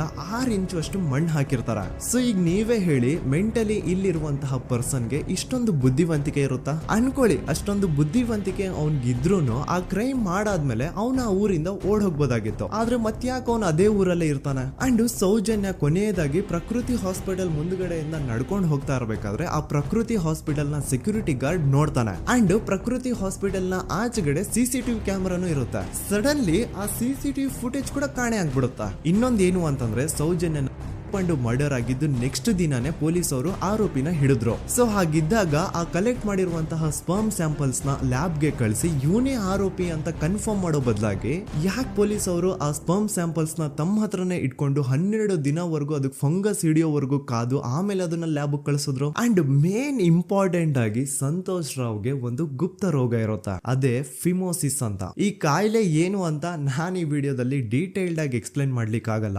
ಜಸ್ಟ್ ತಿಳ್ಕೊಳ್ಳಿ, ಈ ಒಂದು ಕಾಯಿಲೆ ಇರೋರು ಇಂಟಿಮಸಿ ಮಾಡ್ಲಿಕ್ಕೆ ಆಗಲ್ಲ. ಇನ್ ಕೇಸ್ ಮಾಡಿದ್ರು ಅವರು ಸುಖ ಅಲ್ಲ ನರಕ ಕಾಣ್ತಾರ. ಸೊ ಇಷ್ಟೆಲ್ಲ ವ್ಯಾಲಿಡ್ ಪಾಯಿಂಟ್ಸ್, ಇಷ್ಟೆಲ್ಲ ಫ್ಯಾಕ್ಟ್ಸ್ ಕಣ್ ಮುಂದೆ ಇರಬೇಕಾದ್ರೆ ಸ್ಟಿಲ್ ಪೊಲೀಸ್ ಅವರು ಯಾಕೆ ಈ ಕ್ರೈಮ್ ನ ಸಂತೋಷ್ ರಾವೇ ಮಾಡಿದಾನೆ ಅಂತ ಇವನ್ ಹಿಂದೆ ಬಿದ್ದಿದ್ದಾರೆ. ಯಾಕೆ ಅವರು ಈ ಕ್ರೈಮ್ ಇವನ್ ಬಿಟ್ರೆ ಬೇರೆ ಯಾರಾದ್ರೂ ಮಾಡಿರ್ಬೋದಲ್ಲ ಅಂತ ಆ ಆಂಗಲ್ ಅಲ್ಲಿ ಇನ್ವೆಸ್ಟಿಗೇಷನ್ ಮಾಡ್ತಿಲ್ವಲ್ಲ ಅಂತ ಪೊಲೀಸ್ ಅವರ ಇನ್ವೆಸ್ಟಿಗೇಷನ್ ಮೇಲೆ ಈಗ ಕ್ವಶನ್ ಬರುತ್ತೆ. So after hearing all of this, ಎಲ್ಲರಿಗೂ ಈಗ ಪೊಲೀಸ್ ಅವರ ಇನ್ವೆಸ್ಟಿಗೇಷನ್ ಇನ್ವೆಸ್ಟಿಗೇಷನ್ ಮೇಲೆ ಡೌಟ್ ಬರುತ್ತೆ. ಅಂಡ್ ಈವನ್ ಸೌಜನ್ಯ ಅವ್ರ ಮನೆಯವರು ಕೂಡ ನಿಜವಾದ ಆರೋಪಿ ಸಂತೋಷ್ ಅಲ್ಲ ಅಂತ ತಮ್ಮ ಅಭಿಪ್ರಾಯನ ವ್ಯಕ್ತಪಡಿಸ್ತಾರೆ. ಆಗ ಅಲ್ಲಿವರೆಗೂ ಸಂತೋಷ್ ರಾವ್ನ ಗಲ್ಲಿಗೇರಿಸಿ ಅಂತ ಏನು student protest and public protest ಎಲ್ಲ ನಡೀತಾ ಇತ್ತು, ಈಗ ಅದೆಲ್ಲ ನಿಂತು ಹೋಗಿ ಎಲ್ಲಾ ಹೇಟ್ ರೇಟ್ ಪೊಲೀಸ್ ಅವ್ರ ಕಡೆಗೆ ಹೋಗುತ್ತೆ. ಪೊಲೀಸ್ ಅವರು ಈ ಕೇಸಲ್ಲಿ ಕರಪ್ಟ್ ಆಗಿದ್ದಾರೆ, ಪೊಲೀಸ್ ಅವರೇ ಸತ್ಯ ಮುಚ್ಚಿಡ್ಲಿಕ್ಕೆ ಟ್ರೈ ಮಾಡ್ತಿದ್ದಾರೆ. ಹಾಗಾಗಿ ಈ ಕೇಸ್ನ ಇನ್ಮುಂದೆ ಪೊಲೀಸ್ ಅವರಲ್ಲದೆ ಸಿಬಿಐ ಅವರು ಇನ್ವೆಸ್ಟಿಗೇಷನ್ ಮಾಡಬೇಕು, ಈ ಕೇಸ್ನ ಸಿಬಿಐ ಒಪ್ಸಿ ಅಂತ ಅಗೇನ್ ಪ್ರೊಟೆಸ್ಟ್ ಗಳು ಸ್ಟಾರ್ಟ್ ಆಗ್ತವೆ. ಸೊ ಧರ್ಮಸ್ಥಳದಲ್ಲಿ ಇಷ್ಟೊಂದು ಹೋರಾಟಗಳಾಗ್ತಿದಾವೆ, ಒಬ್ಳು ಹುಡುಗಿ ಜೊತೆ ಇಷ್ಟೊಂದು ಅನ್ಯಾಯ ಆಗಿದೆ, ಆದ್ರೂ ಸಹ ಧರ್ಮಾಧಿಕಾರಿ ಏನು ಮಾತೇ ಆಡ್ತಿಲ್ವಲ್ಲ ಈ ಹುಡುಗಿ ಬಗ್ಗೆ ಅಂತ ಜನರು ಪ್ರಶ್ನೆ ಮಾಡಿದಾಗ ಆಗ ಧರ್ಮಾಧಿಕಾರಿನೂ ಜನರು ಮುಂದೆ ಬಂದ್ಬಿಟ್ಟು ಈ ಕೇಸ್ನ ಸಿಬಿಐ ಒಪ್ಸಿ ಅಂತ ಹೋರಾಟ ಮಾಡ್ತಾರ. ನಂತರ ಈ ಒಂದು ಕೇಸು ಪೊಲೀಸ್ ಅವರಿಂದ ಸಿಬಿಐ ಕೈಗೆ ಹೋಗುತ್ತೆ. ಸಿಬಿಐ ಕೈಗೆ ಹೋಗಿದ ತಕ್ಷಣ ಇಲ್ಲೇನು ಸತ್ಯ ಹೊರಗೆ ಬಂದಿಲ್ಲ. ಆ ಸಿಬಿಐ ಅವರು 3-4 ವರ್ಷ ಟೈಮ್ ತಗೊಂಡು ಮತ್ತೆ ಈ ಒಂದು ಕೇಸ್ನ ರೀ ಇನ್ವೆಸ್ಟಿಗೇಷನ್ ಮಾಡ್ತಾರ. ಆದ್ರೆ ಅಲ್ಲೇನು ಇನ್ವೆಸ್ಟಿಗೇಷನ್ ಮಾಡ್ಲಿಕ್ಕೆ ಉಳಿದೇ ಇರಲ್ಲ. ಆ ಪೊಲೀಸ್ ಅವರು ಅವ್ರ ಕೈಯಲ್ಲಿ ಈ ಕೇಸು ಇದ್ದಷ್ಟು ದಿನ ಎಷ್ಟಾಗುತ್ತೋ ಅಷ್ಟು ಎವಿಡೆನ್ಸ್ ನ ಡಿಸ್ಟ್ರಾಯ್ ಮಾಡ್ಬಿಟ್ಟಿರ್ತಾರ. ಸೊ ಹಾಗಾಗಿ ಅಲ್ಲಿ ಸಿಬಿಐ ಅವ್ರಿಗೆ ಇನ್ವೆಸ್ಟಿಗೇಷನ್ ಮಾಡ್ಲಿಕ್ಕೆ ಏನ್ ಉಳ್ದೇ ಇರಲ್ಲ. ಆದ್ರೂ ಸ್ಟಿಲ್ ಅವರು 3-4 ಇಯರ್ಸ್ ಟೈಮ್ ತಗೊಂಡು ನಂತರ ಫೈನಲಿ ಒಂದು ರಿಪೋರ್ಟ್ ನ ಕೋರ್ಟ್ ಗೆ ಸಬ್ಮಿಟ್ ಮಾಡ್ತಾರ. ಅಂಡ್ ಸಿಬಿಐ ಅವರು ಕೋರ್ಟ್ ಗೆ ಸಬ್ಮಿಟ್ ಮಾಡಿರುವಂತಹ ಆ ಒಂದು ರಿಪೋರ್ಟ್ ಅಲ್ಲಿ ಏನಿತ್ತು ಅಂದ್ರೆ ಸಿಬಿಐ ಇನ್ವೆಸ್ಟಿಗೇಷನ್ ಕನ್ಫರ್ಮ್ಸ್ ದಟ್ ಈ ಒಂದು ಕ್ರೈಮ್ ನ ಸಂತೋಷ್ ರಾವ್ ಮಾಡಿದಾನೆ ಅಂತ. ಆದ್ರೆ ಐರಾನಿ ಈಸ್ ಇದೇ ಒಂದು ರಿಪೋರ್ಟ್ ಅಲ್ಲಿ ಇವ್ರು ಏನ್ ಹೇಳ್ತಾರೆ ಅಂದ್ರೆ ಅವ್ರಿಗೆ ಯಾವುದೇ ತರ ಎವಿಡೆನ್ಸ್ ಸಿಕ್ಕಿಲ್ಲ ಅಂತ. ಯಾಕಂದ್ರೆ ಈ ಸೌಜನ್ಯ ಕೇಸು ಪೊಲೀಸ್ ಅವ್ರ ಕೈಯಲ್ಲಿ ಇದ್ದಾಗ ಪೊಲೀಸ್ ಅವರು ತಮ್ಮ ನಿರ್ಲಕ್ಷ್ಯದಿಂದ ಎಲ್ಲಾ ಎವಿಡೆನ್ಸ್ ನ ಕಳ್ಕೊಂಡ್ಬಿಟ್ಟಿರ್ತಾರ. ಅಂತದ್ರಲ್ಲಿ ಯಾವ ಒಂದು ಆಧಾರದ ಮೇಲೆ ಇವರು ಸಂತೋಷ್ ರಾವ್ ಈ ಕ್ರೈಮ್ ನ ಮಾಡಿದ್ದಾರೆ ಅಂತ ಕ್ವಶನ್ ಮಾಡಿದಾಗ ಸಿಬಿಐ ಅವ್ರ ಕಡೆಯಿಂದ ನೋ ಆನ್ಸರ್. ನೋಡಿ, ಮೊದ್ಲು ಈ ಒಂದು ಕೇಸ್ ನ ಪೊಲೀಸ್ ಅವರು ಇನ್ವೆಸ್ಟಿಗೇಷನ್ ಮಾಡಿ ನಂತರ ಈ ಒಂದು ಕೇಸು ಸಿಬಿಐ ಅವ್ರ ಕೈಗೆ ಹೋಗಿ ಅವರು 3-4 ವರ್ಷ ಟೈಮ್ ತಗೊಂಡು ಇನ್ವೆಸ್ಟಿಗೇಷನ್ ಮಾಡಿ ದೆನ್ ಫೈನಲ್ ರಿಪೋರ್ಟ್ ನ ಕೋರ್ಟ್ ಗೆ ಸಬ್ಮಿಟ್ ಮಾಡೋಷ್ಟ್ರಲ್ಲಿ ಸುಮಾರು 5-6 ವರ್ಷ ಕಳೆದು ಹೋಗಿರುತ್ತೆ. ಅಂಡ್ ಸ್ಟಿಲ್ ಈ ಒಂದು ಕೇಸಲ್ಲಿ ಏನೂ ಕನ್ಕ್ಲೂಷನ್ ಸಿಕ್ಕಿರಲ್ಲ. ಎವ್ರಿ ಇಯರ್ ಸೌಜನ್ಯನ ಬರ್ತ್ಡೇ ಇದ್ದಾಗ ಅಥವಾ ತಿಥಿ ಇದ್ದಾಗ ಅವಳನ್ನ ನೆನೆಸ್ಕೊಂಡು ಅವಳ ಹೆಸರಲ್ಲಿ public protest and student protest ನಡೀತಾನೆ ಇರ್ತವೆ. ಸೊ ಒಂದು ದಿನ ಈ ಒಂದು ಪ್ರೊಟೆಸ್ಟ್ ಗಳ ನ್ಯೂಸ್ ಗಿರೀಶ್ ಮುಟ್ಟಣ್ಣನವರ ಗಮನಕ್ಕೆ ಬರುತ್ತೆ. ಯಾರು ಈ ಗಿರೀಶ್ ಮುಟ್ಟಣ್ಣನವರ ಅಂದ್ರೆ ಇವರು very honest X police man. ನೀವು ನಂಬಲ್ಲ, ಇವ್ರು ಪೊಲೀಸ್ ಆಫೀಸರ್ ಇದ್ದಾಗ ಪಬ್ಲಿಕ್ ಅಲ್ಲಿ ಒಬ್ಬ MLA ಹೊಡೆದಿರ್ತಾರ. ಅಷ್ಟೇ ಅಲ್ಲ, ಪೊಲೀಸ್ ಡಿಪಾರ್ಟ್ಮೆಂಟ್ ಅಲ್ಲಿ ಕರಪ್ಷನ್ ಇದೆ, ಕರಪ್ಷನ್ ಇದ್ದಿದ್ ಕಡೆ ನಾನ್ ಇರಲ್ಲ ಅಂತ ಹೇಳ್ಬಿಟ್ಟು ತಮ್ಮ ಪೊಲೀಸ್ ಡ್ಯೂಟಿನ ಬಿಟ್ಬಿಟ್ಟು ಈಗ ಸಮಾಜದಲ್ಲಿ ಏನೇ ಅನ್ಯಾಯ ಆಗಿದ್ರು ಅದ್ರ ಅಗೇನ್ಸ್ಟ್ ವಾಯ್ಸ್ ರೈಸ್ ಮಾಡ್ತಿದಾರ. ಸೊ ಈ ಗಿರೀಶ್ ಮುಟ್ಟಣ್ಣನವರಿಗೆ ಸೌಜನ್ಯ ಕೇಸ್ ಬಗ್ಗೆ ಗೊತ್ತಾದಾಗ ಅವ್ರಿಗೆ ಈ ಕೇಸು ತುಂಬಾನೇ ಕಾಡುತ್ತೆ. ಅಲ್ಲ, ಇಷ್ಟೊಂದು ವರ್ಷಗಳಾಗೋಯ್ತು ಆ ಹುಡುಗಿ ಜೊತೆ ಅನ್ಯಾಯ ಆಗಿ, ಸ್ಟಿಲ್ ಈ ಒಂದು ಕೇಸ್ ನ ಕನ್ಕ್ಲೂಷನ್ ಸಿಕ್ತಿಲ್ವಲ್ಲ, ಏನ್ ನಡೀತಿದೆ ಧರ್ಮಸ್ಥಳದಲ್ಲಿ ಅರ್ಥ ಆಗ್ತಿಲ್ವಲ್ಲ ಅಂತ ಈ ಗಿರೀಶ್ ಅವರು ತಮ್ಮ ಹಳೆ ಪೊಲೀಸ್ ಕಾಂಟ್ಯಾಕ್ಟ್ಸ್ ನ ಯೂಸ್ ಮಾಡ್ಕೊಂಡು ಆ ಸೌಜನ್ಯ ಕೇಸ್ ಫೈಲ್ ನ ಒಂದು ಕಾಪಿನ ತಮ್ಮ ಹತ್ರ ತರಿಸ್ಕೋತಾರ. ಆ ಒಂದು ಕೇಸ್ ಫೈಲ್ ಅಲ್ಲಿ ಸೌಜನ್ಯ ಬಗ್ಗೆ ಅಷ್ಟೇ ಅಲ್ಲದೆ ಸಂತೋಷ್ ರಾವ್ ಬಗ್ಗೆನೂ ಇನ್ಫಾರ್ಮೇಶನ್ ಇರುತ್ತೆ. ಅಂಡ್ ಗಿರೀಶ್ ಅವರು ಸಂತೋಷ್ ಬಗ್ಗೆ ಇರುವಂತಹ ಇನ್ಫಾರ್ಮೇಶನ್ ನೋಡ್ತಾ ಇರ್ಬೇಕಾದ್ರೆ ಅವರು ಒಂದು ವಿಷಯನ ನೋಟಿಸ್ ಮಾಡ್ತಾರ. ಅದೇನಂತಂದ್ರೆ ಪೊಲೀಸ್ ಅವರು ಸಂತೋಷ್ ರಾವ್ನ ಬರೀ ಸೌಜನ್ಯ ಕೇಸಲ್ಲಿ ಒಂದೇ ಫಿಟ್ ಮಾಡಿರಲ್ಲ, ಸೌಜನ್ಯ ಸಾಯೋಕ್ಕಿಂತ 20 ದಿನ ಹಿಂದೆ ಧರ್ಮಸ್ಥಳದಲ್ಲೇ ನಡೆದಿರುವಂತಹ ಒಂದು ಕ್ರೈಮ್ ಅಲ್ಲಿನೂ ಸಹ ಸಂತೋಷ್ ರಾವ್ ಆರೋಪಿ ಅಂತ ಮೆನ್ಷನ್ ಮಾಡಿರ್ತಾರ. ಸೊ ಸೌಜನ್ಯ ಕೇಸ್ ಬಿಟ್ಟು ಆ ಇನ್ನೊಂದು ಕೇಸ್ ಯಾವುದು, ಅದಕ್ಕೂ ಸಂತೋಷ್ಗೂ ಏನ್ ಸಂಬಂಧ, ಅದ್ರಲ್ಲಿ ಯಾಕೆ ಸಂತೋಷ್ನ ಪೊಲೀಸ್ ಅವರು ಫಿಟ್ ಮಾಡಿದ್ರು ಅಂತ ಪ್ರತಿಯೊಂದು ಹೇಳ್ತೀನಿ. ಆದ್ರೆ ನಾನಿಲ್ಲಿ ಯಾರ್ದು ರಿಯಲ್ ನೇಮ್ಸ್ ನ ಬಳಸಲ್ಲ. ಯಾಕಂದ್ರೆ ಮುಂದೆ ಕೇಸಲ್ಲಿ ತುಂಬಾ ದೊಡ್ಡ ಪವರ್ಫುಲ್ ವ್ಯಕ್ತಿಗಳ ಹೆಸರುಗಳು ಬರ್ತವೆ. ಅಂಡ್ ನನ್ ವಿಡಿಯೋ ಯೂಟ್ಯೂಬ್ ಇಂದ ಡಿಲೀಟ್ ಆಗೋದು ನನ್ಗೆ ಇಷ್ಟ ಇಲ್ಲ. ಹಾಗಾಗಿ ನಾನಿಲ್ಲಿ ಯಾರ್ದು ರಿಯಲ್ ನೇಮ್ಸ್ ನ ಬಳಸ್ತಿಲ್ಲ. ಬಟ್ ಯಾರ ಬಗ್ಗೆ ಹೇಳ್ತಿದ್ದೀನಿ ಅಂತ ಒಂದ್ ಸ್ವಲ್ಪ ನೀವೇ ಅರ್ಥ ಮಾಡ್ಕೊಳ್ಳಿ. ನೋಡಿ, ಧರ್ಮಸ್ಥಳದಲ್ಲಿ ಮಾಫಿಯಾ ಕೈಂಡ್ ಆಫ್ ನಡೆಸ್ತಿರುವಂತಹ ಒಂದು ವೆರಿ ಪವರ್ಫುಲ್ ಗೌಡ್ರು ಕುಟುಂಬ ಇದೆ. ಇವ್ರ ಹತ್ರ ಬೇಜನ್ ಆಸ್ತಿ, ಬೇಜನ್ ದುಡ್ಡು, ಬೇಜನ್ ಪವರ್, ಬೇಜನ್ ಇನ್ಫ್ಲೂಯೆನ್ಸ್ ಎಲ್ಲಾನು ಇದೆ. ಆ ಊರಲ್ಲಿ ಈ ಗೌಡ್ರು ಕುಟುಂಬದ್ದು ಎಷ್ಟೊಂದು ಕಂಟ್ರೋಲ್ ಇದೆ ಅಂತಂದ್ರೆ ಅವ್ರನ್ನ ಎದುರು ಹಾಕೊಳ್ಳೋರೆ ಯಾರು ಇಲ್ಲ. ಅಂಡ್ ಈ ಒಂದು ಗೌಡ್ರು ಕುಟುಂಬ ಒಂದು ಪ್ರೈವೇಟ್ ಟ್ರಸ್ಟ್ ಹೆಸರಲ್ಲಿ ಒಂದು ವೆರಿ ಪಾಪ್ಯುಲರ್ ದೇವಸ್ಥಾನನ ಸುಮಾರು ವರ್ಷಗಳಿಂದ ತಲೆ ಮಾರುಗಳಿಂದನೂ ನಡ್ಸ್ಕೊಂಡ್ ಬಂದಿರ್ತಾರ. ಅದೇ ಒಂದು ದೇವಸ್ಥಾನದಲ್ಲಿ 60 ವರ್ಷ ವಯಸ್ಸಾಗಿರುವಂತಹ ನಾರಾಯಣ ಅನ್ನೋ ಒಬ್ಬ ವ್ಯಕ್ತಿ ಮಾವುತನಾಗಿ ಕೆಲಸ ಮಾಡ್ತಿರ್ತಾನೆ. ನಾರಾಯಣ ಅವ್ರ ತಂದೆನೂ ಅದೇ ದೇವಸ್ಥಾನದಲ್ಲಿ ಮಾವುತಾಗಿ ಕೆಲಸ ಮಾಡ್ತಾ ಇದ್ರು, ಅವ್ರ ತಂದೆನೂ ಅದೇ ದೇವಸ್ಥಾನದಲ್ಲಿ ಮಾವುತಾಗಿ ಕೆಲಸ ಮಾಡ್ತಾ ಇದ್ರು. ಸೊ ಹೀಗೆ ತಲೆ ಮಾರುಗಳಿಂದ ಮಾವುತಾಗಿನೇ ನಾರಾಯಣನ ಕುಟುಂಬ ಆ ಒಂದು ದೇವಸ್ಥಾನದಲ್ಲಿ ಕೆಲಸ ಮಾಡ್ತಾ ಇರುತ್ತೆ. ಸೊ ಒಮ್ಮೆ ತುಂಬಾ ವರ್ಷಗಳ ಹಿಂದೆ ನಾರಾಯಣ ಅವ್ರ ತಂದೆ ಆ ದೇವಸ್ಥಾನದಲ್ಲಿ ಮಾವುತಾಗಿ ಕೆಲಸ ಮಾಡ್ತಾ ಇರ್ಬೇಕಾದ್ರೆ ಆಗಿನ ದೇವಸ್ಥಾನದ ಧರ್ಮಾಧಿಕಾರಿ ಆ ಮಾವುತನ ಕೆಲಸದ ಮೇಲೆ ಇರುವಂತಹ ನಿಷ್ಠೆ, ಅವನ ನಿಯತ್ತು ಅಂಡ್ ತಲೆಮಾರುಗಳಿಂದ ಅವರು ದೇವಸ್ಥಾನಕ್ಕೆ ಸಲ್ಲಿಸ್ತಿರುವಂತಹ ಸೇವೆನ ಮೆಚ್ಚಿ ಆ ಧರ್ಮಾಧಿಕಾರಿ ಆ ನಾರಾಯಣ ಅವ್ರ ತಂದೆ ಆ ಮಾವುತನಿಗೆ ಒಂದು ಜಮೀನ್ ಕೊಡ್ತಾರೆ ಆಸ್ ಎ ಗಿಫ್ಟ್ ಆಗಿ. ಸೊ ಈಗ ಫ್ಲಾಶ್ ಬ್ಯಾಕ್ ಇಂದ ಒಂದ್ ಸ್ವಲ್ಪ ಮುಂದೆ ಬರುವ 2010-11ರಲ್ಲಿ ಯಾವೊಂದು ಜಮೀನ ಆಗಿನ ಧರ್ಮಾಧಿಕಾರಿ ನಾರಾಯಣ ಅವ್ರ ತಂದೆಗೆ ಆಸ್ ಎ ಗಿಫ್ಟ್ ಆಗಿ ಕೊಟ್ಟಿದ್ರು, ಈಗ ನಾರಾಯಣ ಅವ್ರ ತಂದೆ ಸತ್ ಹೋಗಿ ಆ ಒಂದು ಜಮೀನು ನಾರಾಯಣ ಹೆಸರಿಗೆ ಆಗಿರುತ್ತೆ. ಅಂಡ್ ಆಗಷ್ಟೇ ಗೊತ್ತಾಗುತ್ತೆ ಆ ಜಮೀನ ವೆರಿ ಆಪೋಸಿಟ್ ಒಂದು ದೊಡ್ಡ ಹೈವೇ ಬರ್ತಿದೆ ಅಂಡ್ ಅದರಿಂದ ಜಮೀನ ರೇಟು 10 ಪಟ್ಟು ಜಾಸ್ತಿ ಆಗುತ್ತೆ ಅಂತ. ಸೊ ಈ ವಿಷಯ ಗೊತ್ತಾಗಿ ನೋಡಿ ದಾನ ಮಾಡದಂತಹ ಧರ್ಮಾಧಿಕಾರಿ ಅಂತೂ ಸತ್ ಹೋದ್ರು, ಆದ್ರೆ ಅವ್ರ ಮುಂದಿನ ಪೀಳಿಗೆ ಅವ್ರಿಗೆ ಈ ಜಮೀನ್ ಮೇಲೆ ಕಣ್ಬಿದ್ದು ನಾರಾಯಣ ಅವ್ರ ಹತ್ರ ಆ ಜಾಗನ ವಾಪಸ್ ಕೇಳ್ತಾರ. ಆದ್ರೆ ನಾರಾಯಣ ಕೊಡಲ್ಲ. ಇಲ್ಲ ನಾನ್ ಯಾಕೆ ಕೊಡ್ಲಿ, ನಮ್ ತಂದೆಯಿಂದ ಸಿಕ್ಕಿರುವಂತಹ ಜಮೀನ್ ಇದು, ನಮ್ ತಂದೆಯ ಕೊನೆ ಗುರುತು ಇದು ನನ್ನ ಹತ್ರ ಇರೋದು, ಸೊ ಇದನ್ನ ನಾನು ಯಾವುದೇ ಕಾರಣಕ್ಕೂ ಬಿಟ್ಕೊಡಲ್ಲ ಅಂತ ಆ ಗೌಡ್ರು ಕುಟುಂಬನ ನಾರಾಯಣ ಎದುರು ಹಾಕೋತಾರ. ಆಗ ಗೌಡ್ರು ಕುಟುಂಬದವ್ರಿಗೆ ಕೋಪ ಬಂದು ಅವ್ರೇನ್ ಮಾಡ್ತಾರೆ ಅಂದ್ರೆ ನಾರಾಯಣ ಮನೆಗೆ ನೀರಿನ ಸಪ್ಲೈ ಇರುತ್ತಲ್ವಾ ಅದನ್ನ ಬಂದ್ ಮಾಡ್ತಾರ, ಎಲೆಕ್ಟ್ರಿಸಿಟಿ ಸಪ್ಲೈನು ಕಟ್ ಆಫ್ ಮಾಡ್ತಾರ, ಊರಲ್ಲಿರುವಂತಹ ಎಲ್ಲಾ ಚರಂಡಿಗಳನ್ನ ಕ್ಲೀನ್ ಮಾಡಿ ಆ ಕಸ ಏನಿರುತ್ತೋ ಅದನ್ನ ತಂದು ನಾರಾಯಣ ಮನೆ ಮುಂದೆ ಹಾಕ್ತಾರ. ಇಷ್ಟೇ ಅಲ್ಲ, ನಾರಾಯಣ ಅವ್ರ ಹೆಂಡತಿ ಮಕ್ಕಳು ಎಲ್ಲಾದ್ರೂ ಆಚೆ ಹೋಗ್ತಾ ಬರ್ತಾ ಇದ್ರೆ ಅವ್ರನ್ನ ಕೆಟ್ಟದಾಗ ಬೈಯೋದು, ಹೊಡ್ಕೊಳ್ಳೋದು, ಬಡ್ಕೊಳ್ಳೋದೆಲ್ಲ ಮಾಡ್ತಿರ್ತಾರ. ಇಷ್ಟೆಲ್ಲ ಆಗ್ತಾ ಇದ್ರು ಸ್ಟಿಲ್ ನಾರಾಯಣ ಮಾತ್ರ ಆ ಜಾಗನ ಬಿಟ್ಕೊಡಲ್ಲ. ಆ ಜಾಗದ್ಗೋಸ್ಕರ ನೀನ್ ಬೇಕಿದ್ರೆ ಇದನ್ನೆಲ್ಲ ಸಹಿಸ್ಕೊಂಡಿರಪ್ಪ, ನಮ್ ಕೈಲಂತೂ ಆಗಲ್ಲ ಅಂತ ನಾರಾಯಣನ ಹೆಂಡತಿ ಮಕ್ಕಳು ಅವನ್ನ ಬಿಟ್ಟು ಬೇರೆ ಊರಿಗೆ ಹೋಗ್ಬಿಡ್ತಾರ. ಈಗ ಮನೆಯಲ್ಲಿ ನಾರಾಯಣ ಅಂಡ್ 45 ವರ್ಷ ವಯಸ್ಸಿರುವಂತಹ ನಾರಾಯಣ ಅವ್ರ ತಂಗಿ ಯಮುನಾ ಅವ್ರು ಮಾತ್ರ ಇಬ್ರೇ ಇರ್ತಾ ಇದ್ರು.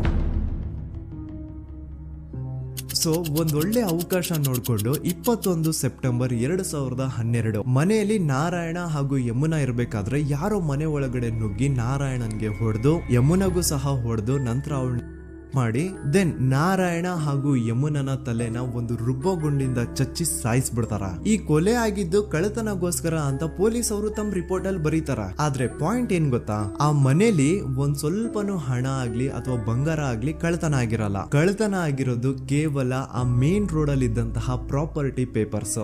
ಎಂತ ಕೋಇನ್ಸಿಡೆನ್ಸ್ ನೋಡಿ, ಯಾವ ಒಂದು ಜಮೀನಿನ ಪತ್ರ ನಾರಾಯಣ ಮನೆಯಿಂದ ಕಳ್ಳತನ ಆಗಿದ್ವೋ ಅದೇ ಒಂದು ಜಮೀನಲ್ಲಿ 10 ವರ್ಷ ಆದ ನಂತರ ಒಂದು ದೊಡ್ಡ ಹೋಟೆಲ್ ಸ್ಥಾಪನೆ ಆಗುತ್ತೆ ಅಂಡ್ ಆ ಹೋಟೆಲ್ ನ ಇನಾಗ್ರೇಷನ್ ಗೆ ಚಿಕ್ಕ ಗೌಡ್ರು ಬರ್ತಾರ. ಸೊ ಈಗೇನು ನಾರಾಯಣ ಹಾಗೂ ಯಮುನನ ಕೊಲೆ ಆಗಿದ್ಯೋ ಇದಾಗಿದ್ದು 20 ದಿನ ಆದ್ಮೇಲೆ ಸೌಜನ್ಯ ಜೊತೆ ಅಂತ ನಿರ್ದಯ ಘಟನೆ ಆಗಿದ್ದು. ಸೊ ಪೊಲೀಸ್ ಅವರು ಸೌಜನ್ಯ ಕೇಸಲ್ಲಿ ಸಂತೋಷ್ ರಾವ್ನ ಫಿಟ್ ಮಾಡೋದಲ್ದೆ ಈ ಒಂದು ನಾರಾಯಣ ಹಾಗೂ ಯಮುನಾ ಕೇಸಲ್ಲೂ ಸಹ ಸಂತೋಷ್ ರಾವ್ನೆ ಫಿಟ್ ಮಾಡಿರ್ತಾರ. ಇಲ್ಲಿ ಡೇಟ್ಸ್ ನ ಸ್ವಲ್ಪ ನೆನ್ಪಿಟ್ಕೊಳ್ಳಿ. ನಾರಾಯಣ ಹಾಗೂ ಯಮುನನ ಕೊಲೆ ಆಗಿದ್ದು 21 ಸೆಪ್ಟೆಂಬರ್ 2012 ಅಂಡ್ ಸಂತೋಷ್ ರಾವ್ ಧರ್ಮಸ್ಥಳ ಬಂದಿದ್ದು 9 ಅಕ್ಟೋಬರ್ 2012, 20 ದಿನ ಆದ್ಮೇಲೆ. ಸೊ ನಾರಾಯಣ ಹಾಗೂ ಯಮುನನ ಕೊಲೆ ಆದಾಗ ಊರಲ್ಲೇ ಇಲ್ದೆ ಎಲ್ಲೋ ಶೃಂಗೇರಿಯಲ್ಲಿ ಯಾವುದೋ ಒಂದು ಹೋಟೆಲ್ ಅಲ್ಲಿ ಕೆಲಸ ಮಾಡ್ತಿದ್ದಂತಹ ಸಂತೋಷ್ ರಾವ್ ಹೇಗೆ ಈ ಒಂದು ಕೇಸಲ್ಲಿ ಆರೋಪಿ ಆಗ್ತಾನೆ? ಸೊ ಇದೇ ಒಂದು ಪಾಯಿಂಟ್ ನ ನೋಟಿಸ್ ಮಾಡಿ ಗಿರೀಶ್ ಮುಟ್ಟಣ್ಣನವರು ಧರ್ಮಸ್ಥಳಕ್ಕೆ ಬಂದು ಸಂತೋಷ್ ನ ಲಾಯರ್ ಜೊತೆ ಡಿಸ್ಕಸ್ ಮಾಡ್ತಾರ.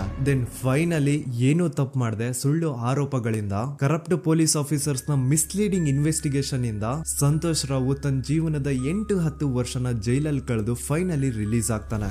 ಒಂಥರ ಈ ಕೇಸಿಂದ ಸಂತೋಷ್ ರಾವ್ನ ಇಡೀ ಲೈಫ್ ಸ್ಪಾಯ್ಲ್ ಆಗೋಯ್ತು.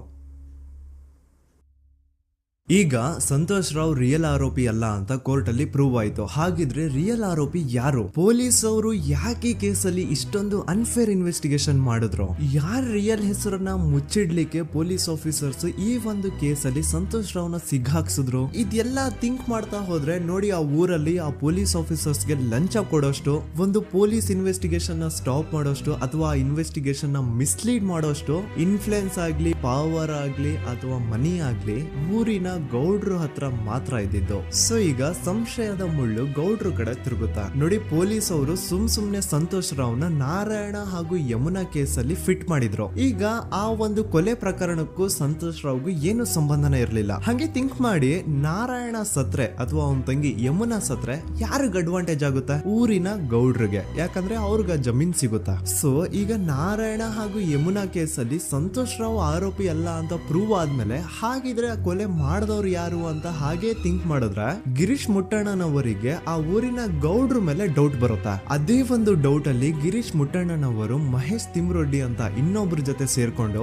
ಈ ಹಿಂದೆ ಆ ಒಂದು ಊರಲ್ಲಿ ಆ ಧರ್ಮಸ್ಥಳದಲ್ಲಿ ಈ ಊರಿನ ಗೌಡ್ರು ಯಾವ್ದ್ಯಾವ್ದೆಲ್ಲ ಕ್ರೈಮ್ಗಳು ಮಾಡಿದಾರೆ ಅಂತ ಊರಿನ ಜನರಿಂದ ತಿಳ್ಕೊತಾರ. ನಂತರ ಆ ಊರಿನ ಜನ ಯಾವ್ದ್ಯಾವ್ದೆಲ್ಲ ಮ್ಯಾಟರ್ಸ್ ಹೇಳಿದ್ರು ಆ ಕೇಸ್ ಫೈಲ್ಸ್ ನೆಲ್ಲ ತಿರುಗಿಸಿ ಮುರುಗಿಸಿ ನೋಡಿದಾಗ ನೀವು ನಂಬಲ್ಲ, ಸೌಜನ್ಯ ಕೇಸ್ ಏನೇನು ಅಲ್ಲ, ಅದಕ್ಕಿಂತ ಭೀಕರ ಕೊಲೆಗಳು ಧರ್ಮಸ್ಥಳದಲ್ಲಿ ಆಗಿವೆ ಅಂಡ್ ಎಲ್ಲಾ ಕೊಲೆಗಳ ಹಿಂದೆ ಗೌಡ್ರು ಕುಟುಂಬದ್ದೇ ಕೈ ಇದೆ ಅಂತ ಎದ್ದು ಕಾಣಿಸುತ್ತೆ. 1977 ವೇದಾವಲ್ಲಿ ಕೇಸ್. ಅಂಡ್ ಈ ಒಂದು ಪ್ರೈವೇಟ್ ಸ್ಕೂಲು ಬೇರೆ ಯಾರ್ದು ಅಲ್ಲ, ಆ ಗೌಡ್ರು ಕುಟುಂಬದ. ಈ ಸ್ಕೂಲ್ ಅಲ್ಲಿ 1977 ಅಲ್ಲಿ ವೇದಾವಲ್ಲಿ ಅಂತ ಒಬ್ರು ಟೀಚರ್ ವರ್ಕ್ ಮಾಡ್ತಿರ್ತಾರ.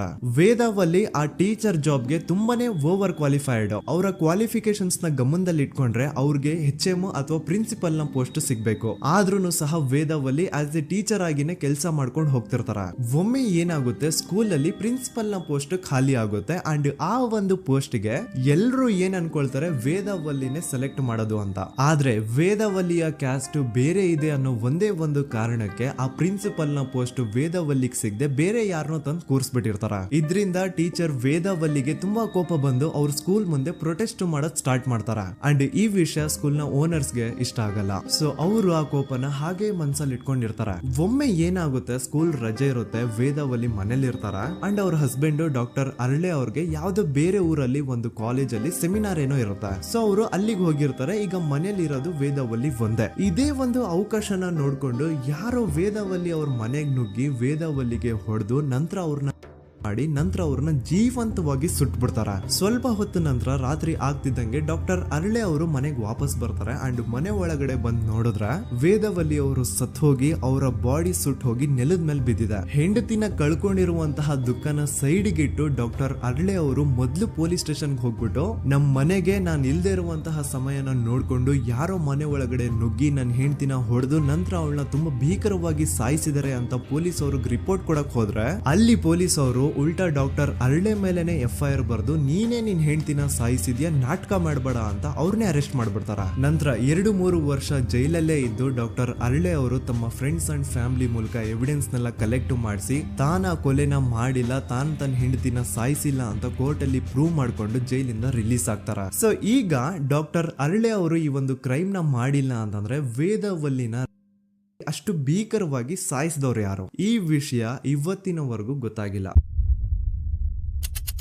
1986 ಅಲ್ಲಿ ನಡೆದಂತಹ ಪದ್ಮಲತಾ ಕೇಸ್. ಪದ್ಮಲತಾ ಅವ್ರ ತಂದೆ ಕಮ್ಯುನಿಸ್ಟ್ ಪಾರ್ಟಿನ ಲೀಡರ್ ಇರ್ತಾರೆ. ಅವ್ರ ರಿಯಲ್ ನೇಮ್ ಏನು ಅಂತ ನಮಗ್ ಗೊತ್ತಾಗಿಲ್ಲ, ಬಟ್ ಈ ವಿಡಿಯೋದಲ್ಲಿ ಅವ್ರ ಹೆಸರು ಲಕ್ಷ್ಮಣ್ ಅಂತ ಅನ್ಕೊಳ್ಳಿ. ಸೊ ಕಮ್ಯುನಿಸ್ಟ್ ಪಾರ್ಟಿನ ಲೀಡರ್ ಇರುವಂತಹ ಲಕ್ಷ್ಮಣ್ ಅವ್ರಿಗೆ ಊರಲ್ಲಿ ತುಂಬಾನೇ ಸಪೋರ್ಟ್ ಇರುತ್ತೆ, ಊರಿನ ಜನರ ಫೇವ್ರೇಟ್ ಇರ್ತಾರೆ ಇವರು. ಅಂಡ್ ಅದೇ ವರ್ಷ ಅಂದ್ರೆ 1986 ಅಲ್ಲಿ ಪಂಚಾಯತ್ ಎಲೆಕ್ಷನ್ ಬೇರೆ ಇರುತ್ತೆ ಅಂಡ್ ಎಲ್ರಿಗೂ ಗೊತ್ತಿತ್ತು ಲಕ್ಷ್ಮಣೆ ಗೆಲ್ಲೋದು ಅಂತ. ಆ ಪಂಚಾಯತ್ ಎಲೆಕ್ಷನ್ ಅಲ್ಲಿ ಲಕ್ಷ್ಮಣ್ಣ ಆಪೋಸಿಟ್ ಗೌಡ್ರಿಗೆ ತುಂಬಾ ಬೇಕಾಗಿರೋರು ಒಬ್ರು ನಿಂತಿರ್ತಾರ ಅಂಡ್ ಅವ್ರಿಗೂ ಗೊತ್ತಿತ್ತು ಎಲೆಕ್ಷನ್ ಏನಾದ್ರು ಆದ್ರೆ ಲಕ್ಷ್ಮಣ ಎಲೆಕ್ಷನ್ ಅಲ್ಲಿ ಗೆಲ್ಲೋದು ಅಂತ. ಸೊ ಎಲ್ಲಿ ಸೋತೋಗ್ಬಿಡ್ತೀವೋ ಅನ್ನೋ ಭಯಕ್ಕೆ ಆ ಗೌಡ್ರು ಕಡೆ ಅವ್ರು ಏನ್ ಮಾಡ್ತಾರೆ, ಲಕ್ಷ್ಮಣ್ಣ ಅಪ್ರೋಚ್ ಮಾಡಿ ಮುಚ್ಕೊಂಡು ಈ ಪಂಚಾಯತ್ ಎಲೆಕ್ಷನ್ ಅಲ್ಲಿ ನಿನ್ ನಾಮಿನೇಷನ್ ನ ಕ್ಯಾನ್ಸಲ್ ಮಾಡು ಅಂತ ವಾರ್ನಿಂಗ್ ಕೊಡ್ತಾರ. ಆದ್ರೆ ಲಕ್ಷ್ಮಣ್ ಅವರು ಅಂಜದೆ ನೀವ್ ಏನ್ ಮಾಡ್ತಿರೋ ಮಾಡ್ಕೊಳ್ರಿ, ಆದ್ರೆ ನಾನ್ ಮಾತ್ರ ನಾಮಿನೇಷನ್ ನ ಕ್ಯಾನ್ಸಲ್ ಮಾಡಲ್ಲ ಅಂತ ಆ ಗೌಡ್ರು ಕುಟುಂಬನ ಎದುರು ಹಾಕೋತಾರ. ದೆನ್ ಎಂತ ಕೋಇನ್ಸಿಡೆನ್ಸ್ ನೋಡಿ, ನೆಕ್ಸ್ಟ್ ಡೇನೆ ಲಕ್ಷ್ಮಣ್ ಅವ್ರ ಮಗಳು ಪದ್ಮಲತಾ ಕಿಡ್ನಾಪ್ ಆಗ್ತಾಳ. ಸುಮಾರು 56 ದಿನ ಅವಳನ್ನ ಯಾರೋ ಕಿಡ್ನಾಪ್ ಮಾಡ್ತಾರೆ ಅಂಡ್ ಆ 56 ದಿನ ಡೈಲಿ ಅವಳನ್ನ ಶೋಷಣೆ ಕೂಡ ಮಾಡ್ತಾರ. ನಂತರ 56 ದಿನ ಆದ್ಮೇಲೆ ಪದ್ಮಲತನ ಬಾಡಿ ನೇತ್ರಾವತಿ ನದಿಲಿ ತೇಲ್ತಾ ಸಿಗುತ್ತಾ. ಆಸ್ ಎಕ್ಸ್ಪೆಕ್ಟೆಡ್ ಈ ಕೇಸಲ್ಲೂ ಪೊಲೀಸ್ ಅವ್ರ ಕಡೆಯಿಂದ ಪ್ರಾಪರ್ ಇನ್ವೆಸ್ಟಿಗೇಷನ್ ಆಗಲ್ಲ ಅಂಡ್ ಯಾರ್ ಪದ್ಮಲತನ ಕಿಡ್ನಾಪ್ ಮಾಡಿದ್ರು, ಯಾರು ಅವಳನ್ನ 15 ದಿನವರೆಗೂ ಶೋಷಣೆ ಮಾಡಿ ನಂತರ ಅವಳನ್ನ ಅಷ್ಟು ಭೀಕರವಾಗಿ ಸಾಯಿಸಿದ್ರು ಅಂತ ಇವತ್ತಿನ ದಿನದವರೆಗೂ ಗೊತ್ತಾಗಿಲ್ಲ. ಮತ್ತೆ ನಮಗೆ ಗೊತ್ತಾದದು 22ಕ್ಕೆ ಸ್ಕೂಲ್ ಡೇ 56 ದಿನ ಕಳೆದು ಹೊಳೆಯಲ್ಲಿ ಏನೋ ಒಂದು ಕೇಳಿ ಪೊಲೀಸಿನವರು ಬರುವಾಗ ಬಂದು ಹೇಳುವಾಗ ನಮಗೆ ಗೊತ್ತಾದ.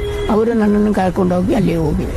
ಇನ್ನೊಂದು ಲಾಸ್ಟ್ ಕೇಸ್ ಇದೆ, ಇದು ಅರ್ಲಿ 2000 ಅಲ್ಲಿ ನಡೆದಿರೋದು. ಇವ್ರದ್ದು ಅಷ್ಟಾಗಿ ಡೀಟೇಲ್ಸ್ ನಾನು ಹೇಳಲ್ಲ, ಜಸ್ಟ್ ಮೇಲ್ ಹೇಳ್ತೀನಿ. 2000 ಇಸ್ವಿಯಲ್ಲಿ ಧರ್ಮಸ್ಥಳದಲ್ಲಿ 2 ಫಿನಾನ್ಸ್ ಬ್ಯಾಂಕ್ ಇರ್ತಾವೆ. ಒಂದು ಅಗೇನ್ ರಿಯಲ್ ನೇಮ್ ತಗೊಳ್ಳೋದು ಬೇಡ, ಲೈಕ್ ಜಸ್ಟ್ ಸಹಕಾರ ಗ್ರಾಮೀಣ ಬ್ಯಾಂಕ್ ಅನ್ಕೊಳ್ಳಿ. ಅಂಡ್ ಇನ್ನೊಂದು ಬಂದ್ಬಿಟ್ಟು ಫೈನಾನ್ಸ್ ಪ್ರೈವೇಟ್ ಲಿಮಿಟೆಡ್ ಬಂದು ಗೌಡ್ರು ಕುಟುಂಬ ಅವ್ರಿಗೆ ಸೇರಿದ್ದು. ಆ ಕಡೆ ಇವ್ರ ಆಪೋಸಿಟ್ ಏನದು ಗ್ರಾಮೀಣ ಬ್ಯಾಂಕ್ ಇತ್ತು, ಅದರಲ್ಲಿ ಒಬ್ಬ ಮ್ಯಾನೇಜರು ಬಡವ್ರಿಗೆ ಸಹಾಯ ಆಗ್ಲಿ ರೈತರಿಗೆ ಸಹಾಯ ಆಗ್ಲಿ ಅಂತ ತುಂಬಾ ಕಡಿಮೆ ಬಡ್ಡಿಗೆ ಲೋನ್ ಕೊಡ್ತಿರ್ತಾನೆ. ಇದರಿಂದಾಗಿ ಧರ್ಮಸ್ಥಳದಲ್ಲಿ ಆಲ್ಮೋಸ್ಟ್ ಎಲ್ಲಾ ಕಸ್ಟಮರ್ಸ್ ಆ ಗ್ರಾಮೀಣ ಬ್ಯಾಂಕ್ ಕಡೆಗೆ ಹೋಗ್ತಿರ್ತಾರೆ, ಪ್ರೈವೇಟ್ ಲಿಮಿಟೆಡ್ ಕಡೆಗೆ ಯಾರು ಬರ್ತಿರಲ್ಲ. ಇದರಿಂದ ಗೌಡ್ರಿಗೆ ಲಾಸ್ ಆಗ್ತಿರುತ್ತ. ಸೊ ಅವ್ರೇನ್ ಮಾಡ್ತಾರೆ, ಆ ಗ್ರಾಮೀಣ ಬ್ಯಾಂಕ್ ನ ಮ್ಯಾನೇಜರ್ ಏನಿದ್ನೋ ಅವನ್ಗೆ ಒಂದು ಸ್ವೀಟ್ ವಾರ್ನಿಂಗ್ ಕೊಡ್ತಾರ. ಮುಚ್ಕೊಂಡು ಇನ್ಮೇಲೆ ಇಂದ ನಿನ್ ಲೋನ್ಸ್ ಕೊಡೋದನ್ನ ನಿಲ್ಸ್ಬಿಡು. ಇನ್ ಕೇಸ್ ಲೋನ್ ಕೊಟ್ರು ನಾವ್ ಯಾವ ಇಂಟ್ರೆಸ್ಟ್ ರೇಟ್ ಗೆ ಲೋನ್ ನ ಕೊಡ್ತಾ ಇದೀವೋ ಅದೇ ರೇಟ್ ಗೆ ನೀನು ಕೊಡುವ ಅಂತ ಫೋರ್ಸ್ ಮಾಡ್ತಾರ.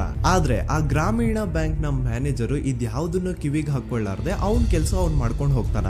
ದೆನ್ ಸಡನ್ಲಿ ಒಂದು ದಿನ ಬ್ಯಾಂಕ್ ಮ್ಯಾನೇಜರ್ ನ ಹೆಂಡತಿನ ಮನೆ ಒಳಗಡೆನೆ ನುಗ್ಗಿ ಯಾರು ಮಾಡಿ ತುಂಬಾ ಭೀಕರವಾಗಿ ಸಾಯಿಸ್ಬಿಡ್ತಾರ. ಇದ್ರ ರಿಗಾರ್ಡಿಂಗ್ ಆ ಬ್ಯಾಂಕ್ ಮ್ಯಾನೇಜರ್ ಪೊಲೀಸ್ ಸ್ಟೇಷನ್ ಅಲ್ಲಿ ಕಂಪ್ಲೇಂಟ್ ಕೊಡಕ್ ಹೋದ್ರೆ ಪೊಲೀಸ್ ಅವರು ಉಲ್ಟಾ ಆ ಬ್ಯಾಂಕ್ ಮ್ಯಾನೇಜರ್ ಹೆಸರಲ್ಲೇ FIR ಬರ್ದು ನೀನೇ ನಿನ್ ಹೆಂಡತಿನ ಸಾಯಿಸಿದ್ಯಾ ಅಂತ ಅವನ್ನೇ ಅರೆಸ್ಟ್ ಮಾಡ್ಬಿಡ್ತಾರ. ನಂತರ 1-2-3 ವರ್ಷ ಆ ಬ್ಯಾಂಕ್ ಮ್ಯಾನೇಜರ್ ಜೈಲಲ್ಲಿ ಇರ್ತಾನೆ. ಅದಾದ್ಮೇಲೆ ಅವನ ಕ್ರೈಮ್ ನ ಮಾಡಿಲ್ಲ ಅಂತ ಕೋರ್ಟ್ ಅಲ್ಲಿ ಪ್ರೂವ್ ಆಗುತ್ತೆ. ಆದ್ರೆ ರಿಯಲ್ ಕ್ರೈಮ್ ಮಾಡಿದವರು ಯಾರು ಅಂತ still it's A question mark. And ಇನ್ನೊಂದು ನಾರಾಯಣ ಅಂಡ್ ಯಮುನಾ ಕೇಸ್ ಬಗ್ಗೆ ಅಂತೂ ನಾನು ಆಗ್ಲೇ ನಿಮ್ಗೆ ಎಕ್ಸ್ಪ್ಲೇನ್ ಮಾಡಿದೆ. ಸೊ ಎಂತ ಕೋಇನ್ಸಿಡೆಂಟ್ಸ್ ಗಳು ನೋಡಿ, ಯಾರೆಲ್ಲ ಆ ಧರ್ಮಸ್ಥಳದಲ್ಲಿ ಗೌಡ್ರು ಕುಟುಂಬನ ಎದುರಾಕೊಂಡಿದಾರೋ ಅವ್ರ ಜೀವನದಲ್ಲಿ ಏನೋ ಒಂದು ತುಂಬಾ ದೊಡ್ಡ ದುರಂತ ನಡೆದು ಹೋಗುತ್ತಾ. ಅಂಡ್ ಸರ್ಪ್ರೈಸಿಂಗ್ಲಿ ಅವ್ರ ಕೇಸಲ್ಲಿ ಪೊಲೀಸ್ ಅವ್ರ ಕಡೆಯಿಂದ ಪ್ರಾಪರ್ ಇನ್ವೆಸ್ಟಿಗೇಷನ್ ಆಗಲ್ಲ. ಅಂಡ್ ಯಾರ ಕ್ರೈಮ್ ನ ಮಾಡಿದ್ರು ಅಂತ ಯಾವತ್ತೂ ಹೊರಗ್ ಬರೋದೇ ಇಲ್ಲ. ಸೊ ಈ ಗೌಡ್ರು ಕುಟುಂಬದವರು ಧರ್ಮಸ್ಥಳದಲ್ಲಿ ಬೇಜನ್ ಕರ್ಮಕಾಂಡಗಳನ್ನ ಮಾಡಿದ್ದಾರೆ. ಅಂಡ್ ಅವ್ರ ಪವರ್ ಅಂಡ್ ಅವ್ರಿಗಿರುವಂತಹ ಇನ್ಫ್ಲೂಯೆನ್ಸ್ ಇಂದ ಆ ಎಲ್ಲಾ ಕೇಸ್ ನ ಮುಚ್ಚಾಕಿದ್ದಾರೆ ಅಂತ